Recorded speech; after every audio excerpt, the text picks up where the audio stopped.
Thank you all for coming down here on this increasingly sunny Wednesday. We've got a very interesting panel that we're going to be discussing. We've had a lot of sessions, I think it's fair to say, and a lot of toing and froing. And I think if I had to summarise this up, sorry, that tree's quite spiky. If I had to summarise up what we're going to talk about, I think it's generally change. There's a lot of change. We've had political change, which has led to policy change. We're seeing change to the industry, both in terms of how that policy change is impacting us, but also changes in the way that we work, dawn of AI, and this is now no longer something that we're sort of shooing to the sides, and if you are, maybe it's something that's going to be a bit more forefront. But then also lack of change, just a lack of change in the planning and the property sector. And so what we thought we would do, in fact, just the sort of preamble and the run-up to this, we ran a round table with about 7 or 8, mostly planners, about 2 months ago. And it was a really insightful session. It was sort of saying, what is going wrong at the coalface? There's not one problem, but there's many problems, and they happen every single place along the way. And every time I get together and get industries together, it seems to be that we do have our individual solutions, and there are ways forward. There's a lot that we can complain about, but it's basically saying, what's happening? What are going to be the positives going forward? What are the negatives? And then how do we stay relevant going forward? So that's kind of the main goal. So, for today, we'll have 2 sessions, broadly 45 minutes each with Q&A. So we do want this to be interactive towards the end. This is about us sort of sharing our opinions and feelings. The first one is very much a dissection of some of the changes that have happened recently, whether it's sort of political, the positives, the negatives. And then the second section is a bit more forward-looking. Again, what are the big questions we need to be asking ourselves to stay relevant? What are the things that we're seeing? What are our hunches, our bets? In all the conversations that we had, it was very clear that we have no answers, but we have good hunches. And I think our hunches differ. And I think that conversation is the thing that's important. And it's about placing good bets for the future. Because for planning and property development, it's actually not very clear what the next few years will look like. I think is my summary from our conversations. So, without further ado, I would love to introduce the guests. So I'm going to pass down the mic. If you could just introduce yourselves, and then I think we can kick off. Thanks, you. Ed Clarke from Lichfields, the planning consultancy. I look after sort of research from our side of things. Morning, I'm Sam Stafford. I hope you've heard of the Land Planning and Development Federation. We're a trade body. We have 60 full members, land promoters, house builders, industrial logistics operators, and 120 odd affiliate members, which I call the kind of planning ecosystem, so consultants, lawyers and so on, and there's a fair few here, it's nice to see, and if you're not an LPDF member, then you should be. Thank you. Thank you. Hello, hi, good morning everyone. My name is Mahsa.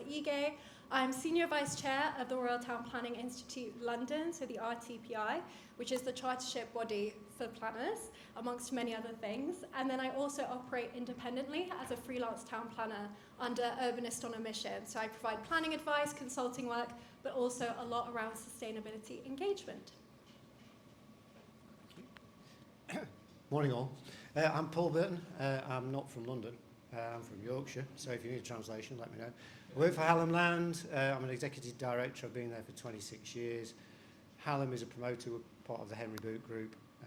We've got 100,000 odd plots, and we've been going for about 30 odd years. I think Sam, we're one of your biggest promoters, aren't we? So yeah, there you go. Thanks, mate. You heard it here first. Excellent. Thank you very much. So yeah, strong hitting panel, and let's crack on with the questions. So the first one. It's very much around not looking at the changes that are happening now, but ignoring the policy changes that are happening.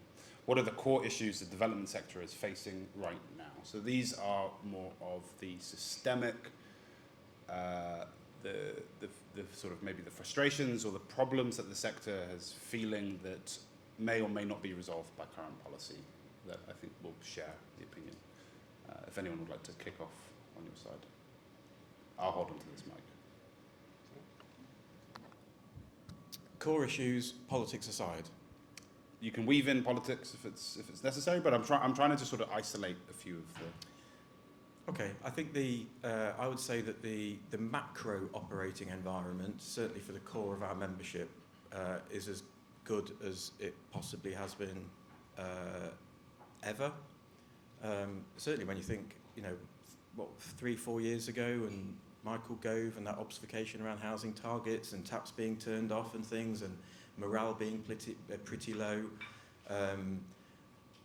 considering that operating environment to where we are now with the changes that the government made to the standard method and grey belt, and we'll wait and see what railway stations mean.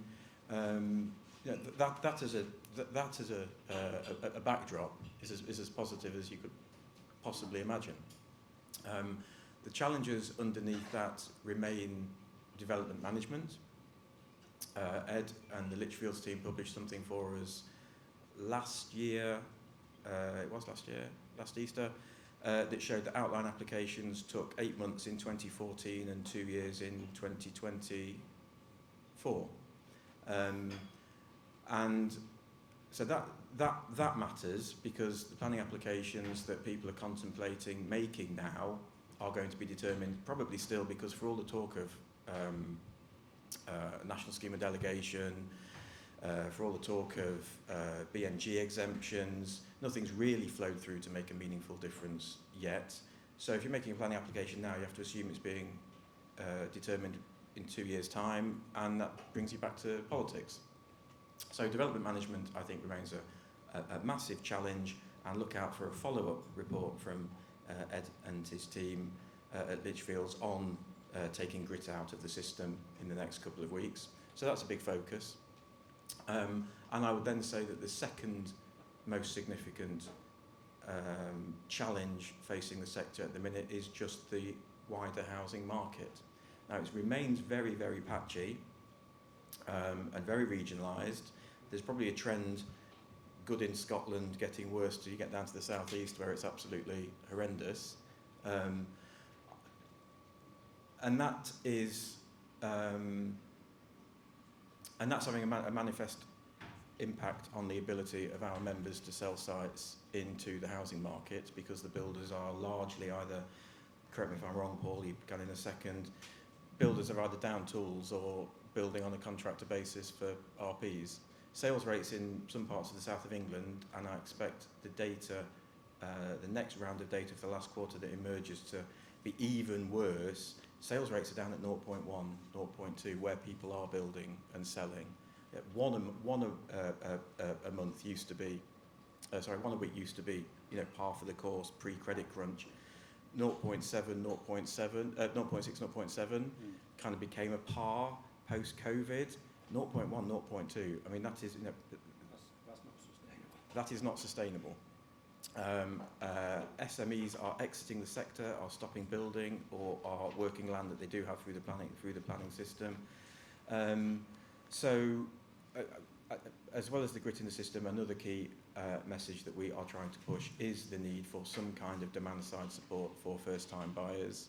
It is proving politically challenging, because Jeff Fairbairn's bonus from back in the day has a very long tail, and if you mention demand-side support for first-time buyers anywhere around Westminster and Whitehall, that is the first thing that will come to people's minds who know nothing about it. So it's a huge political challenge, but the scale of the problem, I think, is just starting to make civil servants and Treasury officials take notice, and we're going to keep banging that drum, certainly. So they would be my two.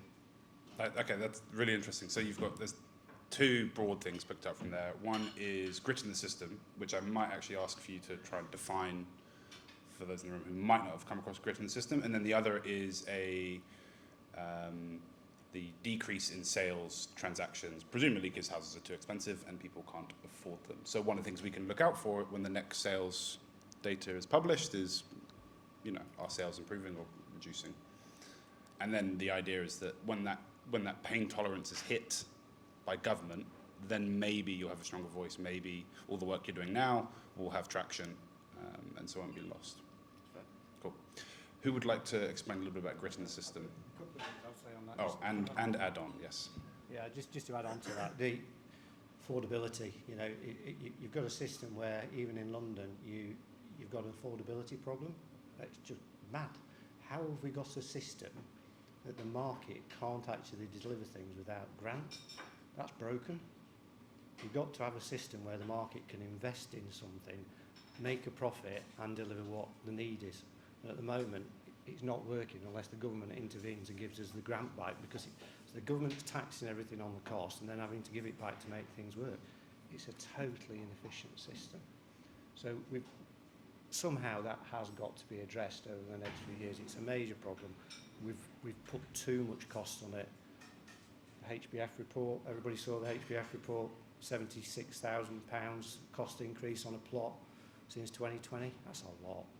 90 odd if you're talking about city centre apartments.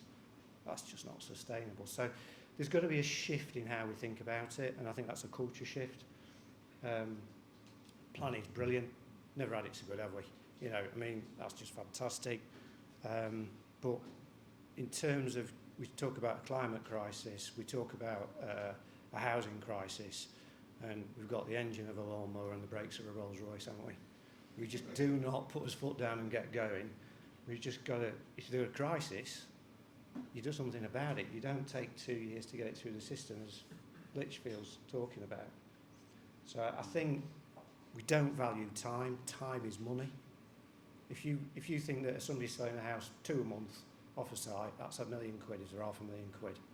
Over 12 months, that's that's a 12 million quid that people aren't bringing in. If we've got an affordability crisis, speed it up. In itself, that'll help. Yes, Ed? Thanks, and thanks for the plug. Just very briefly on the kind of grit in the system that Sam pitched, I guess, and also that the ministers kind of referred to at UK Reef. I think the idea behind that is as Sam says, that the termination periods are what they are. They're too long. To a certain extent, they'll always be too long, but they're becoming a real issue as far as getting stuff done.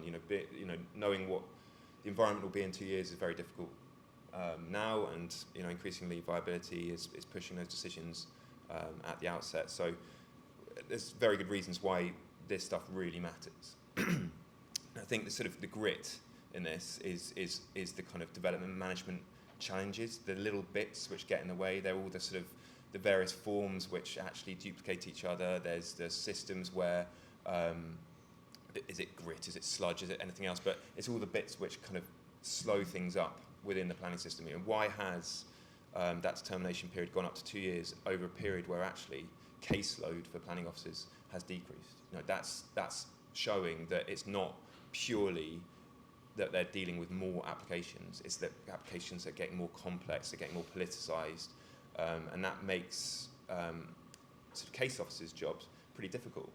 And so hopefully the work that we're doing is there to identify what those issues are, what the grit is, and therefore what the government's focus might turn to after getting, as Sam laid out, all those kind of big major planks, as they refer to, in place.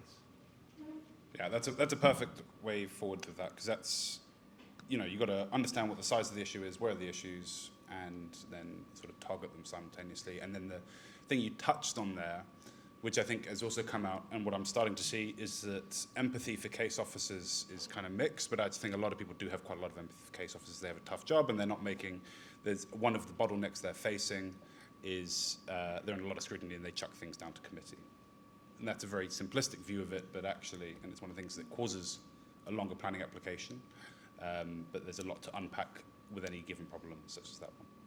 Yeah, I think the other thing I would add to that is, even in an ideal world, if our planning system was absolutely perfect and everything was determined on time, we have to remember the implementation gap as well. So why are planning approvals not turning into bricks and mortar? And a lot of the time, I think there's a gap from the planning officer's perspective around understanding what the cost of build actually is, and increasingly with the emphasis around renewable energy, energy efficiency, building regs changes as parallel legislative frameworks. The costs are changing, and they're changing rapidly. So we're seeing skills gaps, we're seeing people struggling to find the right contractors, the right builders, the right green expertise.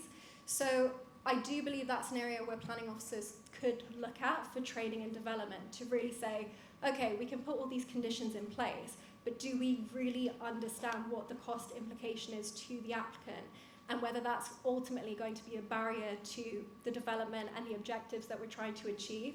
Because currently, for planning officers, that data isn't there, and the financial knowledge is something that I think is really lacking. And ultimately, there's this preconception a lot of the time that applicants may have sort of deep pockets, particularly for larger schemes, that will eventually allow them to bring these things into fruition. But more and more, that's appearing not the case. Excellent, thank you. And since you have the mic, I think maybe you can lead on this one. What are some of the wins that we're facing? That's what I want to focus on as well, is what are the things that are happening right now where we're experiencing some benefits from it, and also what are the things that maybe haven't taken seed yet and we'll see come forward in the future that could be potential wins in the future? I want some positives. Yeah, great question. I think it's important to start with positives as well, because often when we're talking about planning, very doom and gloom. I'm actually quite optimistic as a planner, and I know that I'm not alone. There are a lot of planners at the moment that are feeling re-energized and excited for the future. And I think a big factor in that is the way that planning is being rebranded. It's the positioning of planning from the government, notably. We've always known in this room that planning is a key driver for economic growth. The reality on the ground is most of the public don't necessarily hear about planning unless someone's trying to hide a mansion behind a barn in the countryside somewhere, and it's made local news, and people are in an uproar about not in my backyard development, right? Whereas in recent years, we've seen this slow build-up from this government and previous that have really stated, no, planning is absolutely critical. We need to address issues in the planning system and also across planning capacity and do something about this if we're going to turn things around. So it's there, we're seeing it. It's not just in words as well, that has translated into meaningful funding. We saw the announcements in the autumn budget towards the end of last year, an additional £48 million into planning. And there's a really clear breakdown into where that's going. I mentioned capacity, additional planning officers, but then of course digitisation of planning as well. So with any sort of funding, it's slow, it's not perfect, but it is an ongoing dialogue, particularly between institutions like the RTPI and the government, where we're really recognising and trying to plug in that need. And then, of course, we all know there's been big shifts in legislation. We've had multiple acts reach royal assent, obviously planning and infrastructure, levelling up. And it's quite significant changes to the system. Every government comes in and they say they're going to make changes, they're going to fix it. But I think we're really seeing, whether it's grey belt, green belt, or also brownfield first. I think people always forget to mention that when they talk about the sort of debate there. All these things are seismic, actually, when we think about what we've had to date. And then NPPF, 2 different drafts within one government period. They've really been cracking on with that. It's slow, but it's faster than what we've experienced to date, in my opinion. So key changes there for us to look forward to. Whether or not that trickles down into local implementation, I think is still to be seen. And will be, I think, inconsistent, frankly, across the country, across different local authorities. I'm speaking to some officers who are saying, this is brilliant, we're in a really good planning backdrop now to make change, to increase development.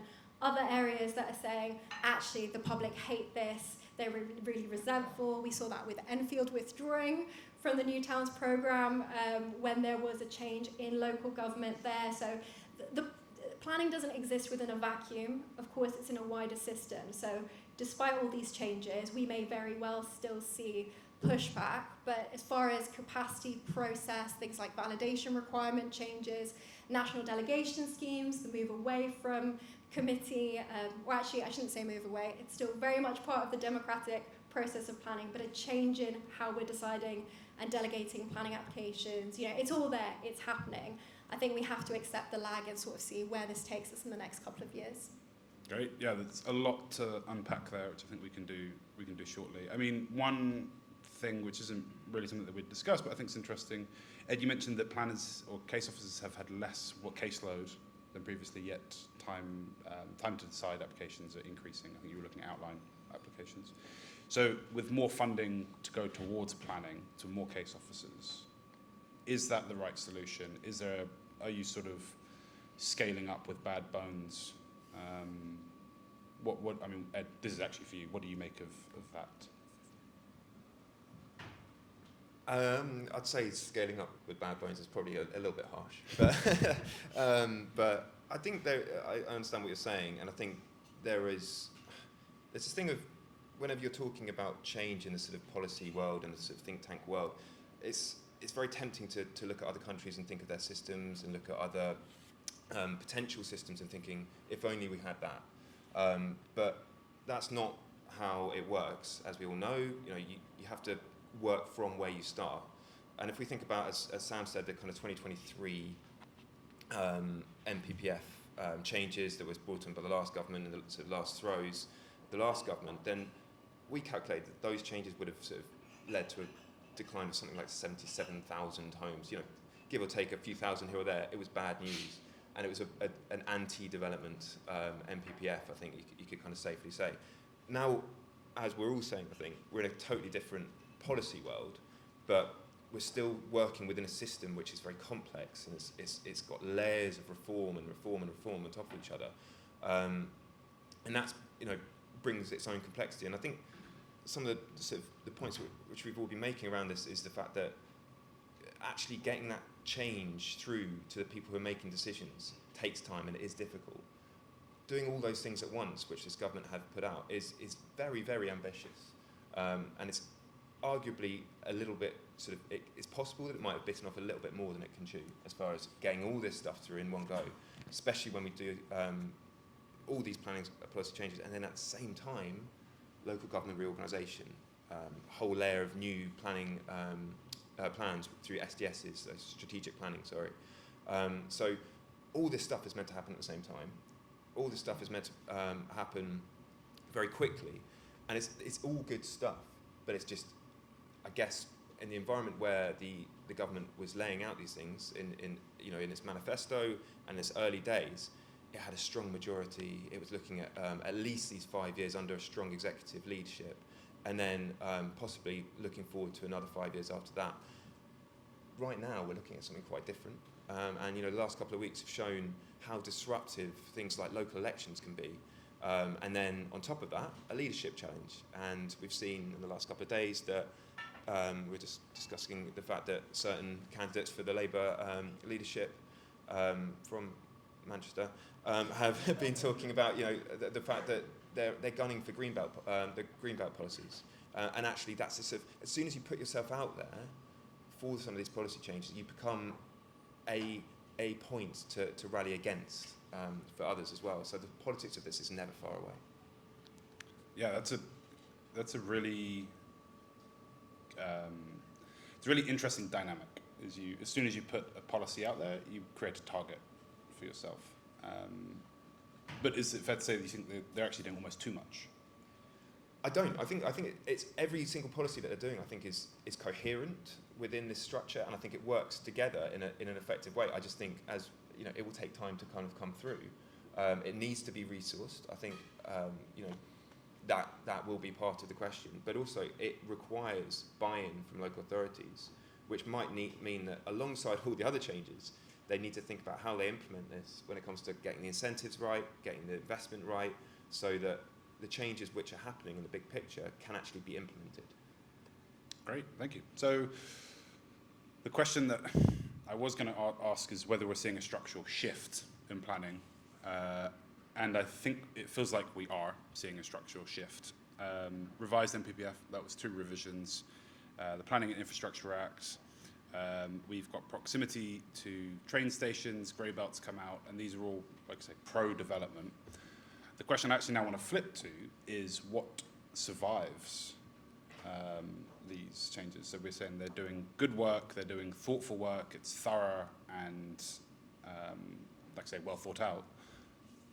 Will it make it past 2029? Are we going to see a change in direction? A restructural shift? Can I hog the microphone? Please.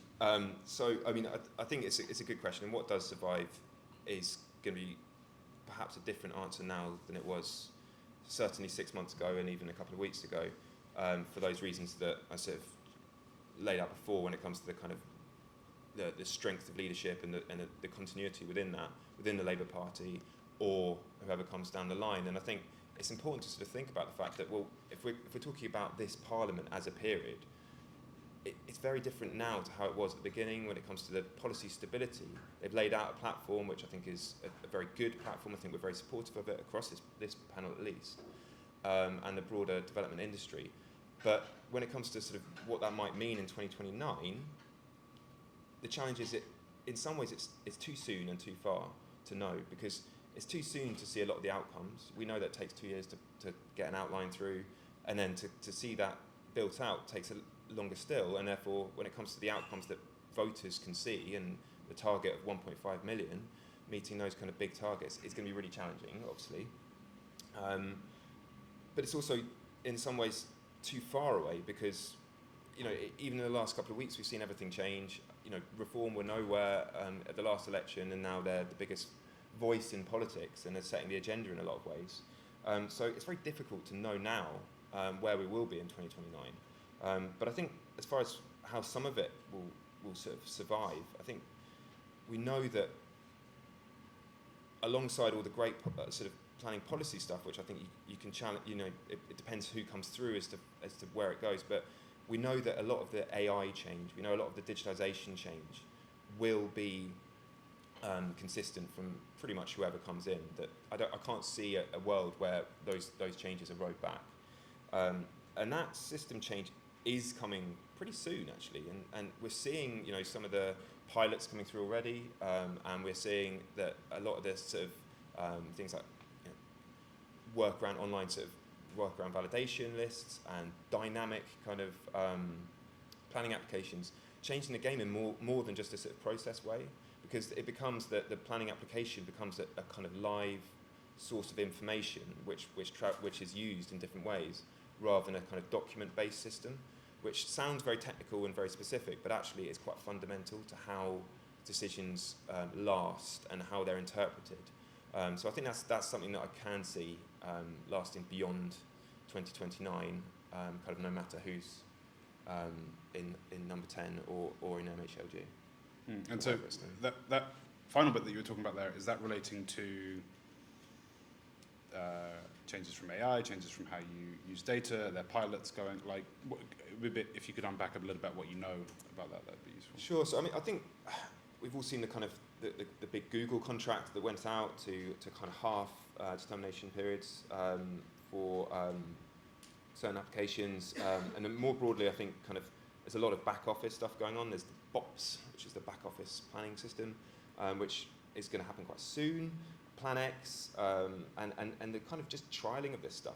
A lot of it's going to be experimentation, people using slightly different ways of dealing with it. The important thing that the government have done, which I do think is really, really strong and effective, is the fact that they've concentrated on getting the data standards right and getting the sort of digital infrastructure within their side of things right. So investing in those two things, I think, is sensible, and then letting kind of experimentation and sort of local pilots do some of the heavy lifting when it comes to what is actually useful to do with it. But I think getting everything right when it comes to data standards will be really, really important for this. So I think the kind of making sure that everyone, because planning is so nebulous, terms are so kind of, I mean, quite frankly, they're often wrong.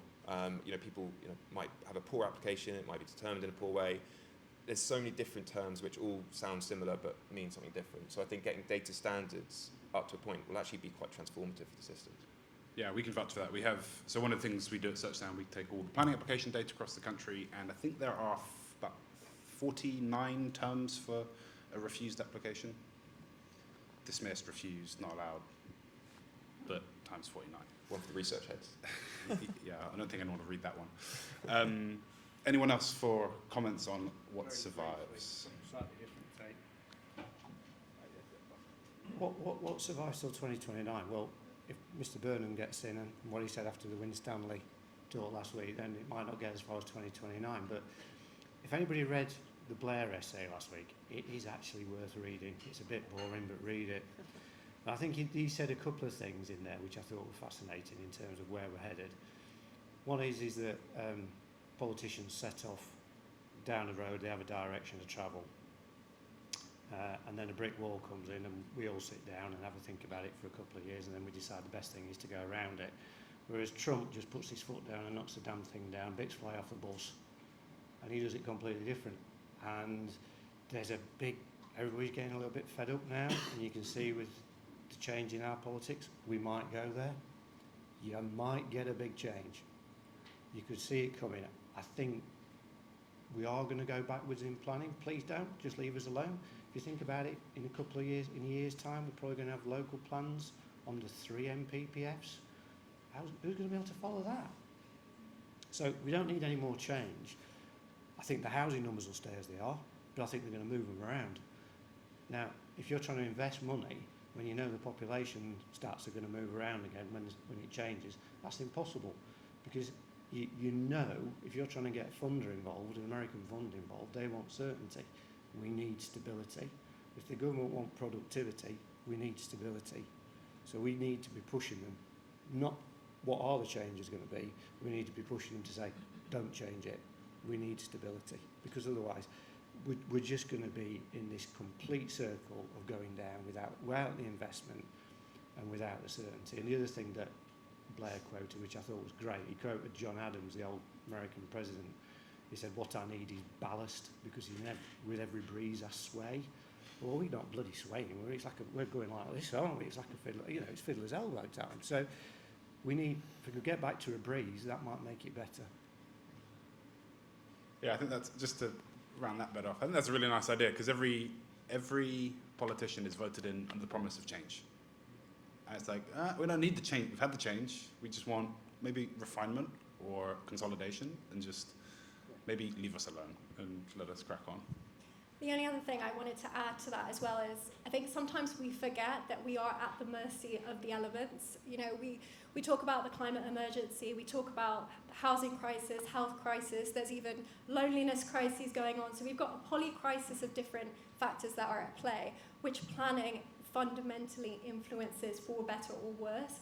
So these are all things that will far transcend humans at a sort of high level perspective, but then also political change, right? So although we like to have the green or sustainability, all these buzzwords as a debate piece, the reality on the ground is we are seeing increasing climate impacts around overheating, flood risk. I mean, we recognized that last month with record-breaking statistics. So I think although the likes of Trump and sort of more right-wing media are anti sort of climate action agenda driven, we will have to wait and see how our environments change. Things like food production, energy independence ultimately mean that we have to do something about it in a more hard-hitting way. Yeah, and again, you're not in this industry of planning and development if you're not good at handling change. So we do have to sort of pick up with the tools that we have and figure it out. But as the LPDF will always champion, it's, you want to be on the. It's better to be thoughtful about the change that you want and communicate that in a thoughtful way early on, rather than just sort of say things aren't working for us now and not really have a way of communicating that, because it is political and there are things. I actually want to circle back a little bit to this Google Cloud project. I think this is one that I find particularly interesting for what I think will stay. It is outside of the political sort of, what do you call it, musical chairs or something where it's not stable. If it works, it will be here to stay. And the premise of it is Google won a contract. They did a 2-week bids. Google put their name forward along with a lot of other companies based in the UK as well. And Google won the bid to bring decision-making time. The premise of the bid is to bring decision-making down from 8 weeks to 4 weeks for householder applications. It's quite straightforward applications. The goal, the long-term goal, is near instantaneous decisions. And they're just doing it for a very simple householder application. They're pretty straightforward. They should be able to color with inside the lines, and there'll be a lot of learning that happens in that process.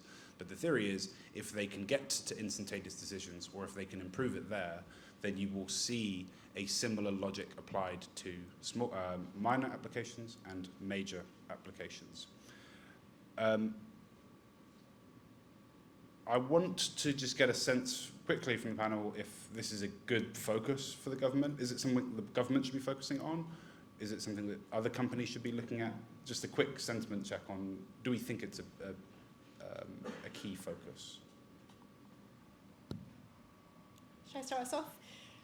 Okay, so quick thoughts on this. I think anything that looks at speed of decision is a positive thing in general, particularly householder, because that's an area where we know the majority of applications fall. One thing I will add, I think it's funny that you're using words like simple, straightforward. We would like to think that a roof extension would be. The reality on the ground is that householder applications can actually be very controversial. I know that from experience. I even had a recent application that saw 3 different officers on it because of changes internally. For one reason or another, it got passed along. This meant multiple revisions and amendments to something that should be relatively straightforward, right? And you also get a lot of neighbour objections. So there is this perceived threat to the democratic process of planning, to sort of input, which a lot of people are sceptical about. Having said that, I do think we've looked at trying to speed up these application types in many different ways, whether it's being permitted development rights, prior approval for larger extensions, a reduction in Article 4 direction scope. So it's not new, so I don't think it's necessarily a threat in that respect. But my question would be, how are we assessing for case-specific nuances, whether it's light, privacy, amenity, etc.? Because we all know that there's no such thing as precedent in planning. You know, there could be majority of houses on one side of the street that have done something, got approval, but on the very same road, it doesn't work in the same way. So we need to make sure that dialogue is still accessible for people. Anyone else? Sorry, if you're ready. I don't know very much about very many things, Hugh, but from what I know of this agenda, the counterpoint to Ed's suggestion, Ed's observation that the government's tactic here seems to have been to just put little pots of cash over here and over here, and let what's the expression? Let lots of flowers bloom or something, and have lots of trials, and authorities try lots of different things, live different software operators, what works, what doesn't work. As I say, I don't know too much about anything, but I did read Joey Gardner's long read in planning November, December time, I think it was, suggesting that over £100 million had been spent on that agenda so far. Now, I'm not a red cap wearing MAGA enthusiast for government efficiencies across the board, but I think it's legitimate to ask what that £100 million has actually been spent on, because it does seem to me that with 370 odd local authorities presently, less after this next round of local government reorganisation, would that money not have been spent by a government department taking a firmer lead and saying, no, this is what works and you are going to do it? I don't know enough about it, but that seems a legitimate question to ask. I think there's a few things here. Is it a good idea? Well, why wouldn't you do it? Have they actually made sure that all the local authorities have the same processes in place? Pretty sure they won't have. So if you roll out a model that doesn't tie into what that council does, it probably won't work. How are you going to train people? Because the local authorities have already got very few people and they move around every 2 minutes. So how do you actually get train people to use it? So yes, it's a good idea, but have they actually thought about how the damn thing's going to work? Because we're all really, really busy people, and trying to manage how you use Excel is quite difficult for most of us, and Teams and Microsoft, and getting those systems to work. Bringing AI in, you've got to have a plan to make sure that everybody's doing the same thing and that the people are going to stay put for the short term. In the long term, great idea, because you go from one authority to the other and the system's the same. But you've got to have that system in place before you put a process in there. And I don't think anybody's, from what I know, has thought about that. Do I think, I'd go back to what I said before though, fundamentally, yeah, it's a great idea, but have we started at the right end of the spectrum? There's a climate crisis, there's a housing crisis. Is Mrs. Miggins getting a house extension through in 4 weeks? I think I'd have put the resources into the strategic side of it. And we'll just finish on that, because there is this move, isn't there? So who's the new RTPI? Rachel Fisher. She's the lady that did the land use framework plan at DEFRA. And now she's chair of the RTPI, you can see that there is a real opportunity there to actually start thinking about how we're going to use land in the future up to 2050, set a vision. Because if you use AI, you've got to actually tell it where you're going, because otherwise you're going to finish it with a load of different people using their own models. I mean, you've got competitors, haven't you? So, you could have a local authority model which will have a plumber blowing air out of his teeth going, it's going to take a while, this is difficult. Developers model which will have a scythe attached to it and a man in a hood. A promoters model where everybody's looking both ways, and an agent's model that's telling everybody it's fine. So, you need to know how it's going to work in practice when you get there. So, sorry, Sam. But no, I was just going to say, I think, what percentage of applications in a typical authority are householders? Or,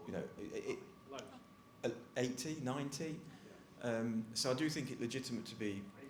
I do think it legitimate to be focusing on to create the bandwidth for more subjectivity around, the more complex subjective proposals. But speaking to the point about certainty, the justification for doing that is that these applications are more codified or algorithmic, but only if you have codified or algorithmic policies for them to be assessed against. So it does seem to me that again, it's always a gross assumption to assume the government is the government. The government is myriad departments and personalities and teams doing lots of different things, often competing things at the same time. But it does seem to me that money is best spent in areas where there are codified rules, a la the Croydon experiment a little while ago, where you can clearly see whether or not something is conforming to a policy, and you can get to an instantaneous kind of decision on it, but it's only going to work in those circumstances. So again, I come back to the point, well, if it's only those authorities, why is it only those authorities that have those policies in place that allow then that software to be able to do that, and it's not ubiquitous and across the piece? Yeah, no, these are all good ways of scratching at that. I think the way that I see this, and I brought this up before, is it's important to try and test lots of different things and figure it out. And in the grand scheme of things, 7 million contracts to Google isn't actually that much for Google or for the government. The bigger picture of how much was spent to get there, that's obviously a bit more sizable.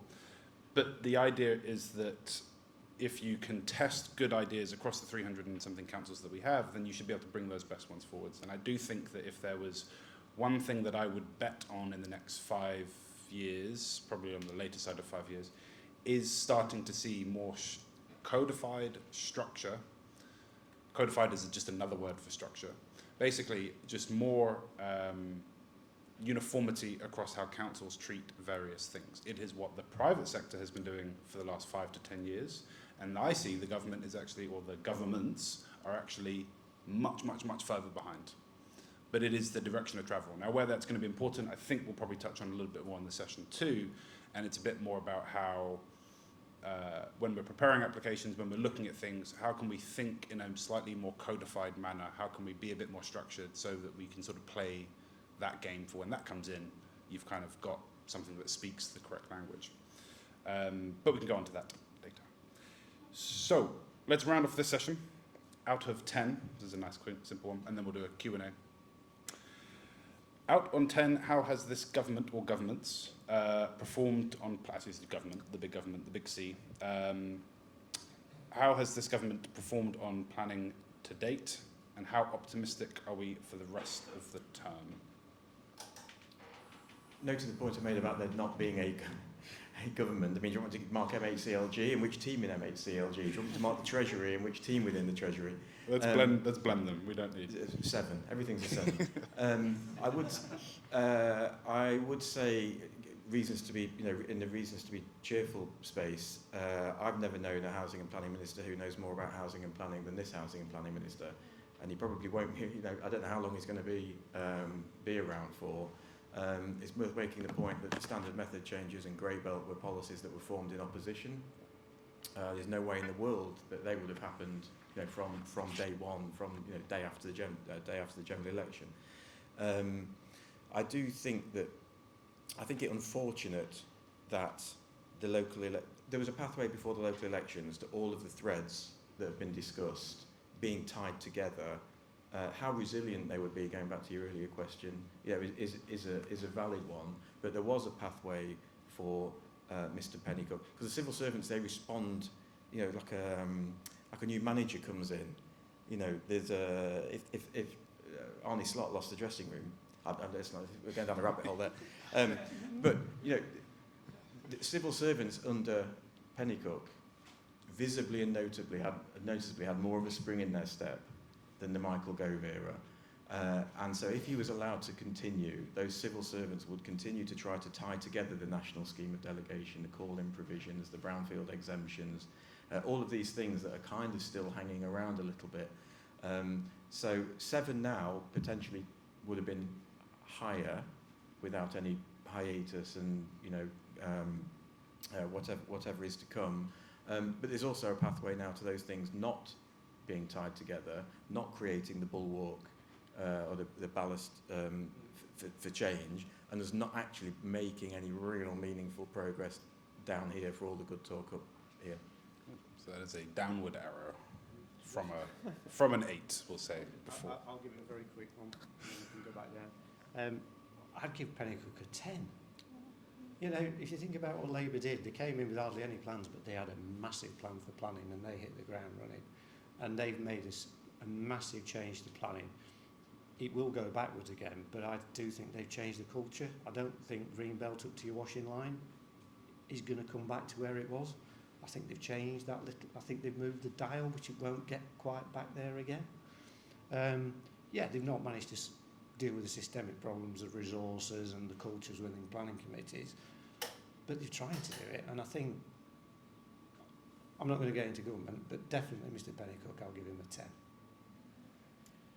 10. I'm always hesitant to go with a 10. I think I would sit somewhere in the 8. And the reason why I say 8 is I wouldn't underestimate the power of this land use framework that's come out. It was mentioned earlier as a direction, as a strategic piece. But I think beyond that, I'm really excited as a planner to finally see a more joined up approach to sustainability. And what I mean by that is understanding that health, food production, housing delivery, typology, all of these things are interconnected, where previously we heard net zero by 2050, or the commercial high street issues, they weren't connected in the planning discourse, and we're starting to see that. And I think that will be what tips things over into meaningful action. So I think that's got a big plus from me. And then all the other changes I mentioned, we have to remember the limitations of the system we're in. As much as a lot of us would like to see a sledgehammer approach and a completely new way of doing things, the reality is it was always going to be tinkering. And as far as tinkering is considered, I think a really sort of multi-dimensional approach has been taken. I'll move my score up if we see that it comes into fruition. It's always a good caveat to have. I would agree that MHCLG or the Minister, Pennycook, very, very impressive and good for stability as well, as Sam said, really across his brief before he even got into office, and has been there longer than most. So it's done definite reasons for enthusiasm, and the sort of government intentions more broadly, I think. I'd give a very high figure for. I mean, the fact that the Chancellor used her first speech to talk about planning is easy to forget. The fact that the PM talks about it consistently and constantly is also a really good thing for planning and for the importance of planning, although, as discussed before, it also puts it up there to be shot at. Probably leaves a few points there for a slight hint of over-ambition without necessarily thinking about systemically how these things kind of get pushed through and how they play out in real life. I think that might sort of mean that the kind of capacity challenges and might kind of mean that the outcomes aren't quite necessarily going to follow what the intentions were. But circling back to kind of reasons to be positive, I think even the most cynical kind of look at where we are at the moment would mean that right now is a really good window to be submitting planning applications. Given the 2 years and given where we are, and we don't know where we will be further down the line, but at least for now, it feels like it's in a good position with this draft NPPF and sort of advice around it. So I'll leave it there, but I think pretty strong. I don't think I got a number from you. Sorry? A number from 10. Oh, well, my number was, for intentions, There was a lot it of was this. 9, for, not a couple, we'll leave it 7. So, the on the fence answer. Great. Well, thank you very much for that. Now, I'd like to turn over to some questions for the audience. So, yeah, anything for the panelists, myself, on this topic, and there's a few things that we'll shoot over after. So, I will pass the mic around. And who wants to kick us off?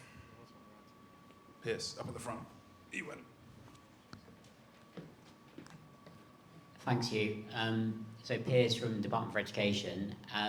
With planning policy and data and AI at the stage it is, I'm really intrigued because the finance and insurance sector are trying to work out values for embodied carbon and things like climate resilience in the long term.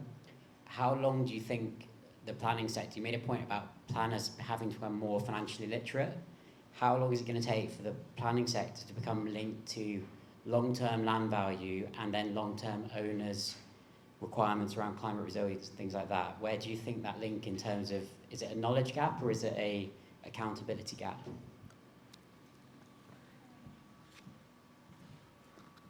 I think that's a really important question, and it's interesting because the RTPI did a State of the Profession report back in 2025, and one of the common themes that came up from planning officers, both private sector, public sector, was this gap in sort of specialist factors. By that I mean things like ecology, transport, etc., climate resilience, because increasingly planners are starting to feel like they have to be experts in everything. Whereas historically they had more of a coordination role. You know, it was very people-focused. It was this idea of, I hear from all these different statutory consultees and I make an educated decision based on the planning balance. Now, you know, planners are expected to know more and more, and they're relying quite heavily on data that's limited. So as far as climate, as far as financial, these trajectories aren't clear. They're constantly moving. So what it actually looks like to equip planners in that respect is complex, and I think this is where increasing data, real-time data, tools to sort of do scenario projecting and things like that will become useful. So depending on how quickly that comes into place, I think we'll start seeing a shift. But equally, it's, you know, across different local authorities, it's not consistent. So there are some councils that have the right teams that are talking to each other that are already starting to understand this. Other councils that are a long way away from that. That would probably be my answer. Good answer? Yeah. Did I answer your question? Yes. Very good question. Anyone else? Grab the back.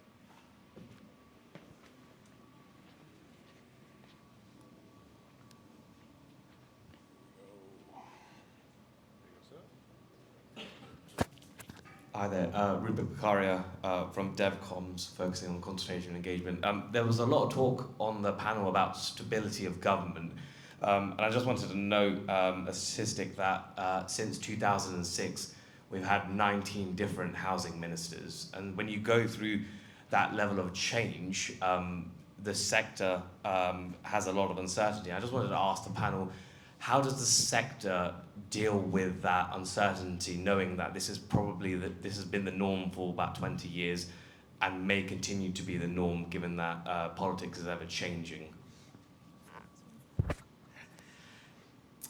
Planning's become a kind of soap opera, hasn't it?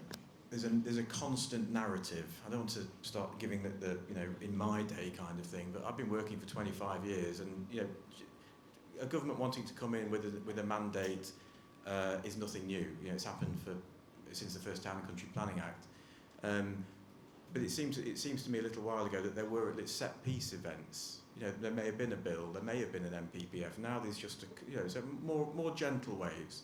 Now the background noise seems to be, you know, like this all the time. And I think the practical implication of that for local authorities who, you know, speaking pejoratively, don't need much of an excuse not to do anything. There is always an excuse not to do anything. There isn't always an excuse to get a legal opinion. Well, we need to wait for this. What is the railway station policy actually going to say? And I think we can lose track. As you say, we've been dealing with it for a period of time. We deal with it. If you've got a good side, an NPPF is not going to turn that into a bad side. If you've got a bad side, an NPPF is not going to turn that into a good side. And I think we just lose track of the fact that at some point, have the confidence to tell that story, whether it's a local plan, whether it's a major development proposition, and bend the narrative around it to the site rather than, which I think is what I seem to recall, when I was in my consultancy days in house building a long time ago. Whereas now I think we're looking at bending that site or that project to the zeitgeist. It's gone the other way. I'd take confidence and tell the story and just keep the background noise in the background where it needs to be. I'm going to give you a Yorkshire. I apologise in advance, this is a Yorkshire response to this, but it doesn't actually change anything most of the time, and it does feel like we've had such a revolving door going round, but it just feels like they've shit in their pants and then changed the shirt, doesn't it? And at least we've actually had something recently where we've had a guy who's consistent and look at the difference he's made. But I agree exactly with what Sam says. Pick the right site, pick a good development, get it in the right area. It will come out eventually. That's what we've got to do. Paul will quote you on that at the end, and I will be using that for sure. Any other questions? I think we've got space for about 2 more.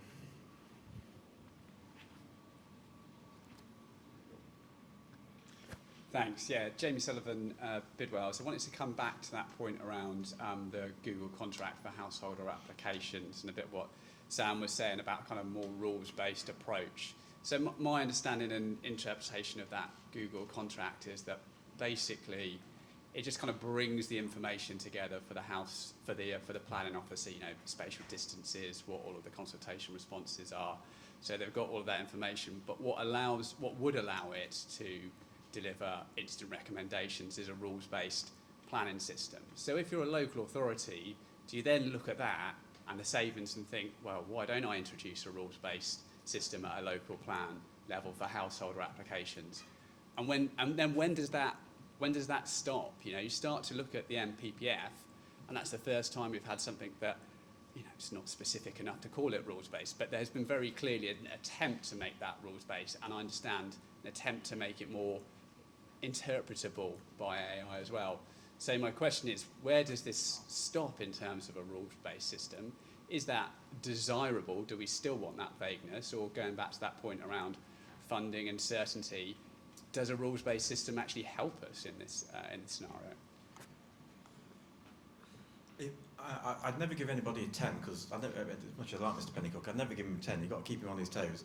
If you weren't going to give him a 10, it's because there is a case to say that the government, and let's say MHCLG, and therefore Mr. Pennycook, has just not been ambitious enough.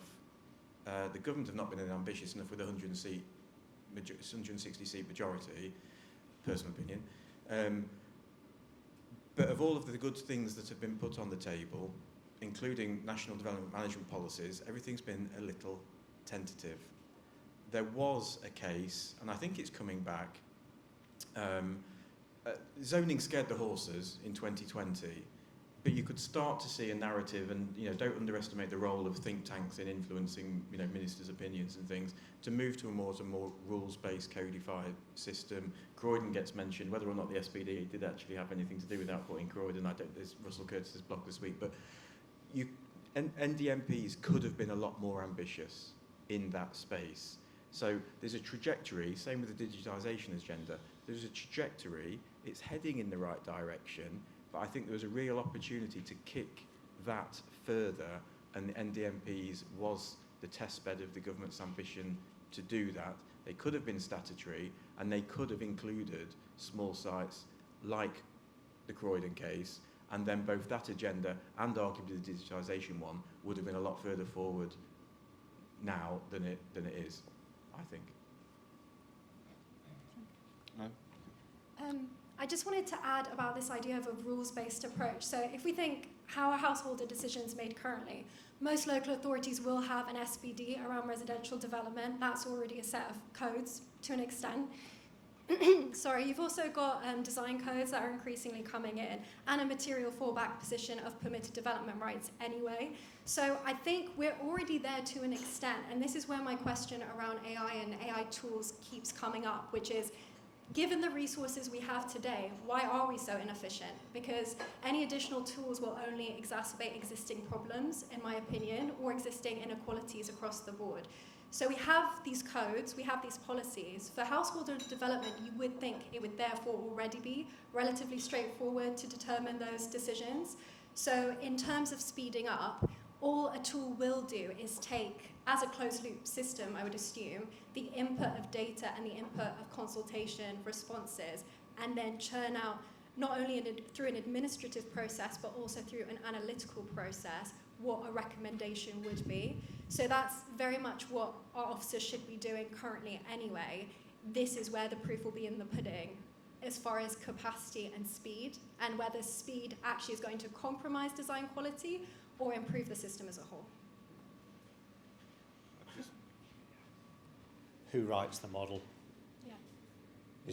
If the environmental lobby write the model, then the data-led system is going to be quite difficult for us, isn't it? You know, and who's going to be able to interpret the model? We need to get ahead of that. We need to be saying, this is how we want the model to be written. I mean, I don't know if anybody's been to Europe recently, but that tech improvement in Schengen, that's brilliant, isn't it? You know, you can get through passport control in at least 4 hours now. So, you know, it needs to be set up right. It's not all about the tech and the process, it's being set up right and who's writing that model. Yeah, and just on that, we've skipped a step as a industry when we talk about AI. So much can be solved by better data. You don't need the AI in there. And so if I was to answer your question, I would say that codifying things is fantastic. It gives transparency, it gives clarity, and it means that me, on my side, I can go through and say, done, done, done, done, oh, I missed that, or it's not quite right, and go for it. Where you've got that sort of like, this doesn't really fit into what they're asking, that's where our planning system is great, is because you get to be subjective, you get to build an argument, you get to tell a story, and that's the planning system. The flip side of that is if you go all too far, you get into more of a zoning territory, which is a bit bleak, and then but it doesn't really solve anything because you do rezoning. A rezoning is an application. You say, well, I don't like the zone, I want to do something else. And then the model, why I think we've skipped a step is if you then start looking at this idea of models interpreting and making a judgment on your behalf, I think you go in circles, sort of chasing your tail and saying, well, my model, I don't really agree with your answer, I agree with my answer, because we're still, you know, emotionally attached to something. So I still think saying this is the list of things, this is what's required, is a big step. And where you see it is PD rights. You know, there's almost too many and they're a bit complicated, but actually when you wrap your head around them and you read them 10 times, they're like, it's pretty clear. Totally agree on that data standards point and sort of codifying. I think that's rightly a big priority, and getting that right will be really important. I think it's not just who writes the software, but also who sort of decides. And actually, it's really difficult. We've been working with quite a few partners on this, and just actually, there's a lot of things which are right in 90% of cases, but you know, not quite right. Actually, they could be considered in this way. There's so much grey area that, you know, as planning consultants, we enjoy, and you know, there's indeed 50 shades of planning. Little plug. I think that kind of area is really tricky to get right, but also the fundamental bit, and actually the software kind of bit and decision making will kind of be iterative from there. But on that point of who writes software and how it's trained, I think it is important that if it is the kind of LLM model, that there's a question of if it's trained purely on like past judgments, will that mean that it misses some of the kind of policy environment and sort of and the kind of dynamism of being able to react to what the government of the day or what the markets of the day are saying, if we're just looking at past judgments. A little sort of bit on that as well is just, I think the planning judgment area will still need to be, at least at the moment, a human element of this, and I think it's really important that it comes back to the fact that, you know, a proximity to sort of heritage site, when you look at through an AI system, can look very different to if you're actually a case officer looking at it in practice. So I think there's a lot of room, and I don't think we're going from a no use of AI to fully automated planning system. I don't think anyone's suggesting that. It's just a case of where within this continuum we sort of decide as a society is the right bit to sort of go at. And I think getting that right at the outset will be really difficult, but really important as far as where it goes to next steps. Great, thank you very much. That's it for the questions for the first round. Let's break for 15 minutes and then we'll jump back here and kick off session 2. Thank you very much.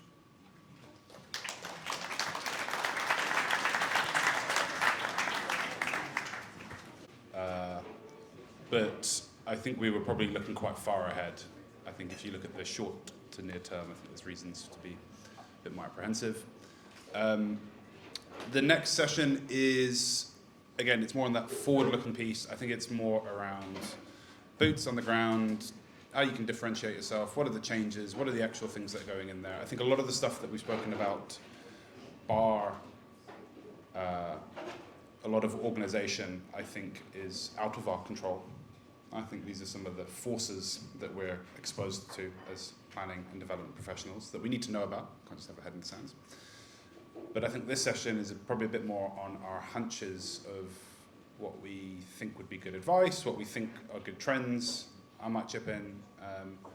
One of the things that I see a lot, so Searchland has about 2,500 customers now, and we have a really interesting vantage point on the industry. So planners, developers, SMEs, right through to big enterprises.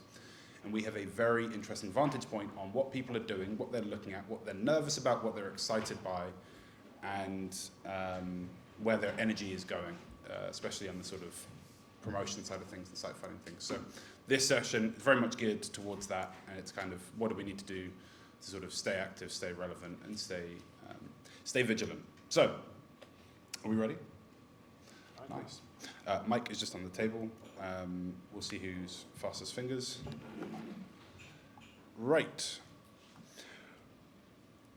What do we think will separate firms in the planning and development sector? And they can be separate, but what do we think will separate the firms in the next 5 years from the ones that thrive and do very well versus the ones that don't? Stagnate, maybe go out of business. Are we on? We're on. We are on. Well, I can give you a complex answer, but if I put it like this, if you are still inputting loads of data into an Excel spreadsheet that you can't find in 3 weeks' time, you've got a problem. I think a lot of firms are still doing that they're still relying on Excel spreadsheets. So if you're doing that now, that's a big red flag and you need to change that. Because, as we've already said, the system's unbelievably complex and the government are going to start using AI to create more data. We've already got too much data that slows us down. If you haven't got data in a system that you can actually, about your portfolio or whatever it is that you're dealing with, your customers, that you can analyse, that you can run scenario tests on and actually process the data that's out there, you are quickly going to get behind. Now, it's not a disaster because everybody's in the same boat. But, you know, we've always had change. And I'm strategic land, so I remember the days of, remember when we used to have local plans and structure plans and UDPs in the 90s? You're too young, aren't you? You don't remember all this. But I remember it, and you didn't put a planning application in the 90s. Then we got PPG3 and Brownfield. Then we got PPS3 and a 5-year land supply, and then you just put everything in, you just weighed in. And we've been running that for a while. We've not had a strategic land system for ages, have we? Since we got rid of RSSs. So there's been changes all the way through. We've had we have MPPFs are like 2 a penny at the moment. But some of those weren't predictable. What's coming with data and getting sure, as you said, you've got to codify everything within your own business. If you haven't done that, then you're going to really struggle. So I think if you think about it as Wile E. Coyote and Roadrunner, there's a big box of dynamite with Acme written on the side of it, and there's a train coming down a tunnel, right? Everybody's really busy managing the present, but you've got to try and create the future. So you've got to start stopping doing stuff. You've got to work out how you're going to create the time to actually make sure that you're doing the stuff that you're going to need in 3 years while trying to manage everything you've already got. So you're going to need to make sure that the people in your team understand it and that you get your own vision for what you're trying to achieve with data, and make sure you've got the data in. Two things for me. One, following on from that, is the human empathetic response to what your team is going to look like as a direct consequence of that kind of repurposing and reimagining of roles. I don't know the answer to that question, but I'm hearing it and I'm thinking about it more and more, in particularly with regard to younger professionals who are already dealing with the post-COVID working from home balance and the dynamic within the team. How do their roles change? How do they grow to become the thought leaders and the users of that data if they're not getting, if their role insofar as what would, might cruelly have been called the legwork, the donkey work in a team 10 years ago is now being done by something else. I don't know how that changes. So I throw that out there because I think it needs dealing with the human element, the composition of the team in 5 years' time.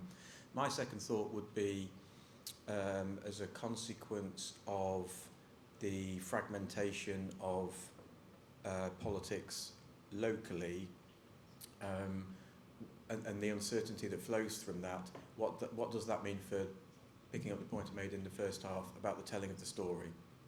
So you've got 41% of councils are now in no overall control, I believe. Burnham is talking about proportional representation this week. They'll be talking about not doing it next week and then maybe doing it the week after.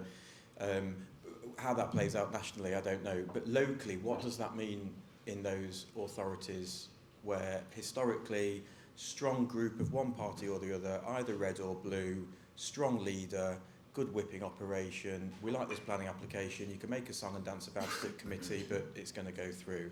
Used to be the case. Where does planning sit within the deals that are being done now to form coalitions locally? Will you work with us? Yes, but only if we lower housing targets and scrap those greenbelt allocations. What does that all mean? And what does that look like in 5 years' time? One of my biggest grumbles was that one of the 5 Barratt businesses that I worked with when I was at Barratt, the Cardiff office would put a sign up when they started selling sales cabin, flags, but on the other side of the entrance to the site it would be this scheme is delivering this many school places, we're planting this many trees, all of that kind of thing. An effort, tokenistic arguably, at telling the story about the benefits of that proposal. Why didn't everybody division do that? Because it wasn't their job.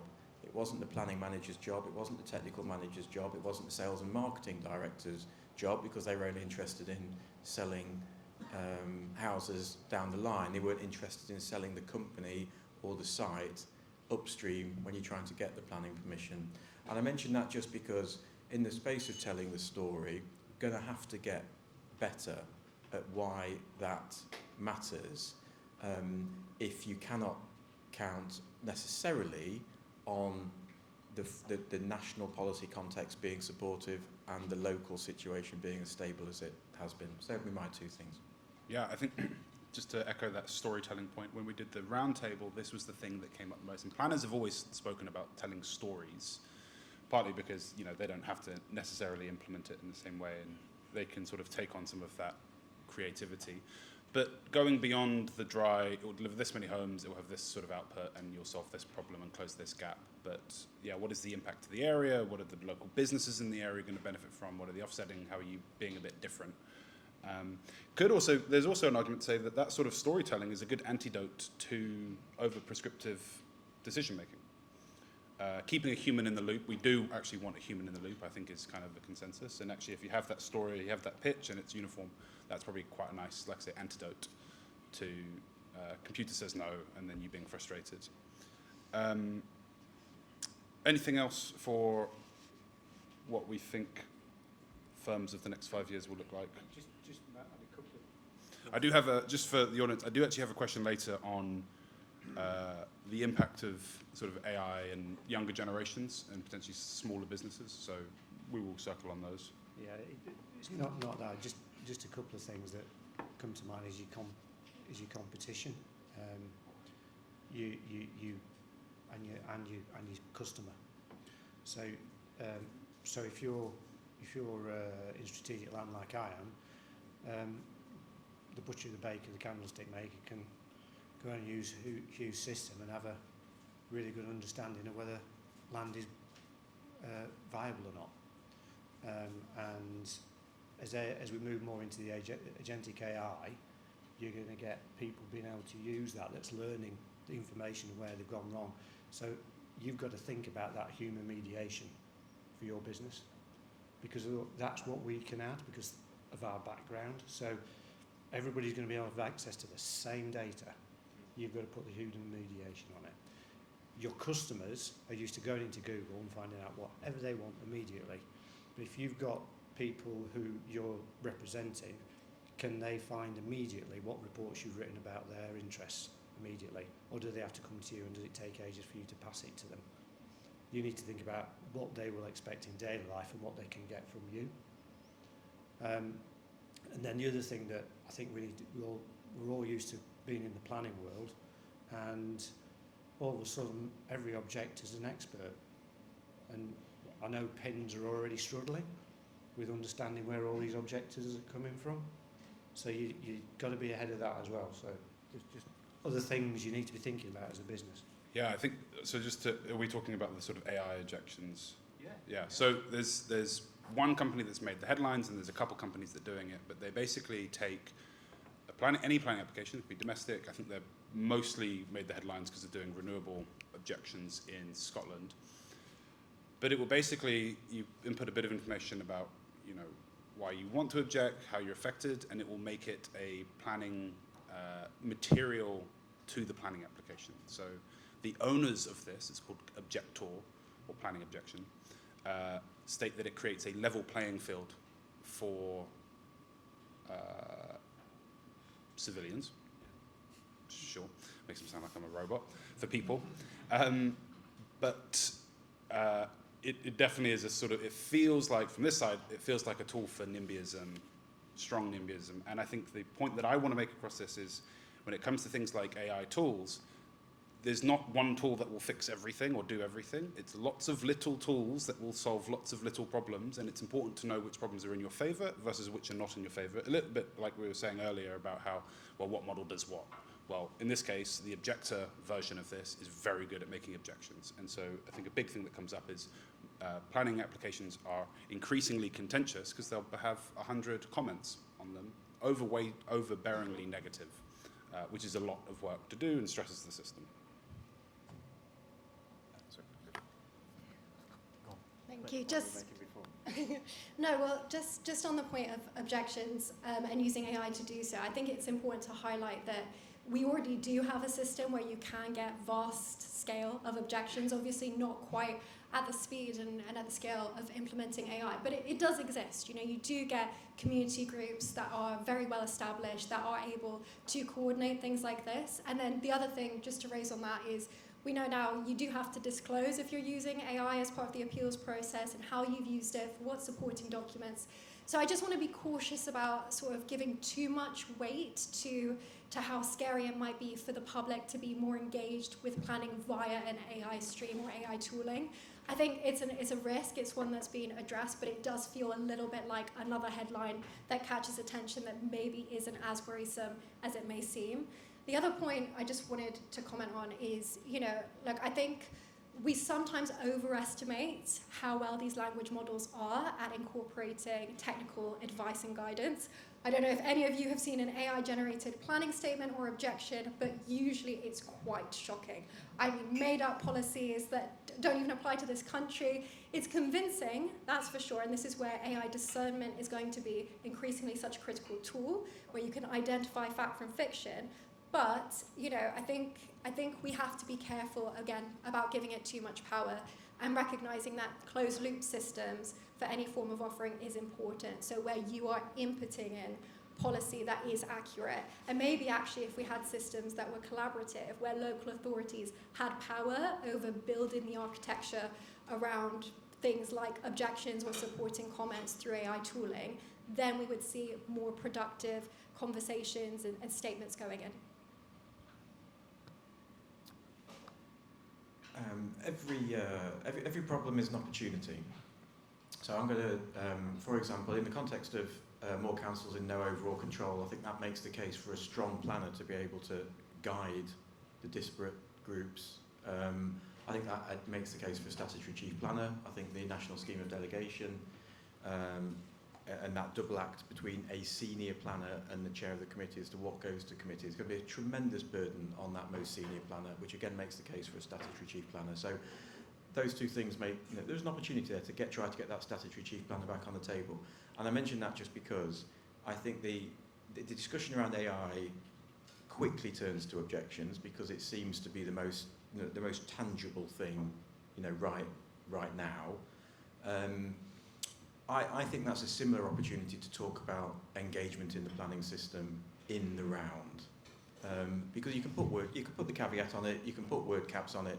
Okay, fine, but is there not an opportunity now to reimagine exactly how the public are engaging with the planning system? I mean, how many council websites say, would you like to object or comment on this planning application? I mean, come on, really? There's got to be an opportunity to rethink that. Now, that raises some interesting questions, because the national scheme of delegation, for example, I don't think, again, speaking to what I said in the first half, I don't think it's anywhere near bold enough and commensurate with the scale of the problem and the opportunity that it presented. But nevertheless, reserved matters now are not going to planning committee because the principle's been established. Okay, well, why are we consulting the public then?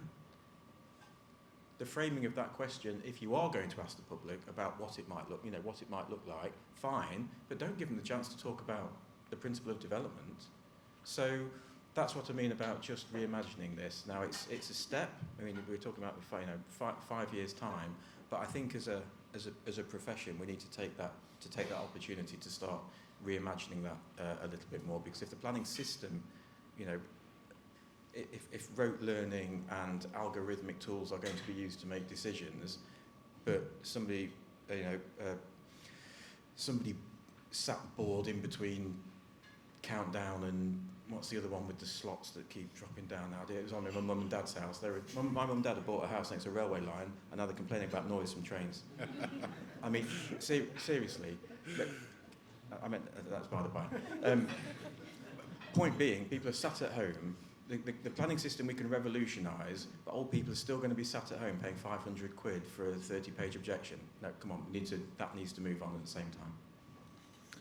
Great, I think that's a nice way of sort of rationalising a little bit. My next question was actually around planning and how that relates to data, how planning is morphing into more of a data-led system. I think we've actually discussed that a lot. I think what I'd actually like to discuss is planning committee is that something we should be looking and monitoring to seeing if, because I feel like what happens is we submit a planning application, and when we're submitting it, we're trying to be objective, but also subjective in the storytelling elements of it. But we feel like we lose some of those objective elements once it goes to committee. That feels like one of the big failure points in planning right now. And you've already mentioned that there's a few changes so that committees can't look at things that have the development right established, like a reserved matters. Yes. In that direction. What more could we expect to see at the committee level that makes planning a bit more objective, if anything? I could talk about this all day if you want to. If you could keep it within a couple of minutes. I mean, look, there's a couple of things here. I think the fact that local authorities are so hamstrung, there is a macro point. Local authorities are so hamstrung with their statutory duties, with their budgetary constraints, that no local politician is going to say, vote for me, elect me, and I will make this happen for our town. It's just not possible.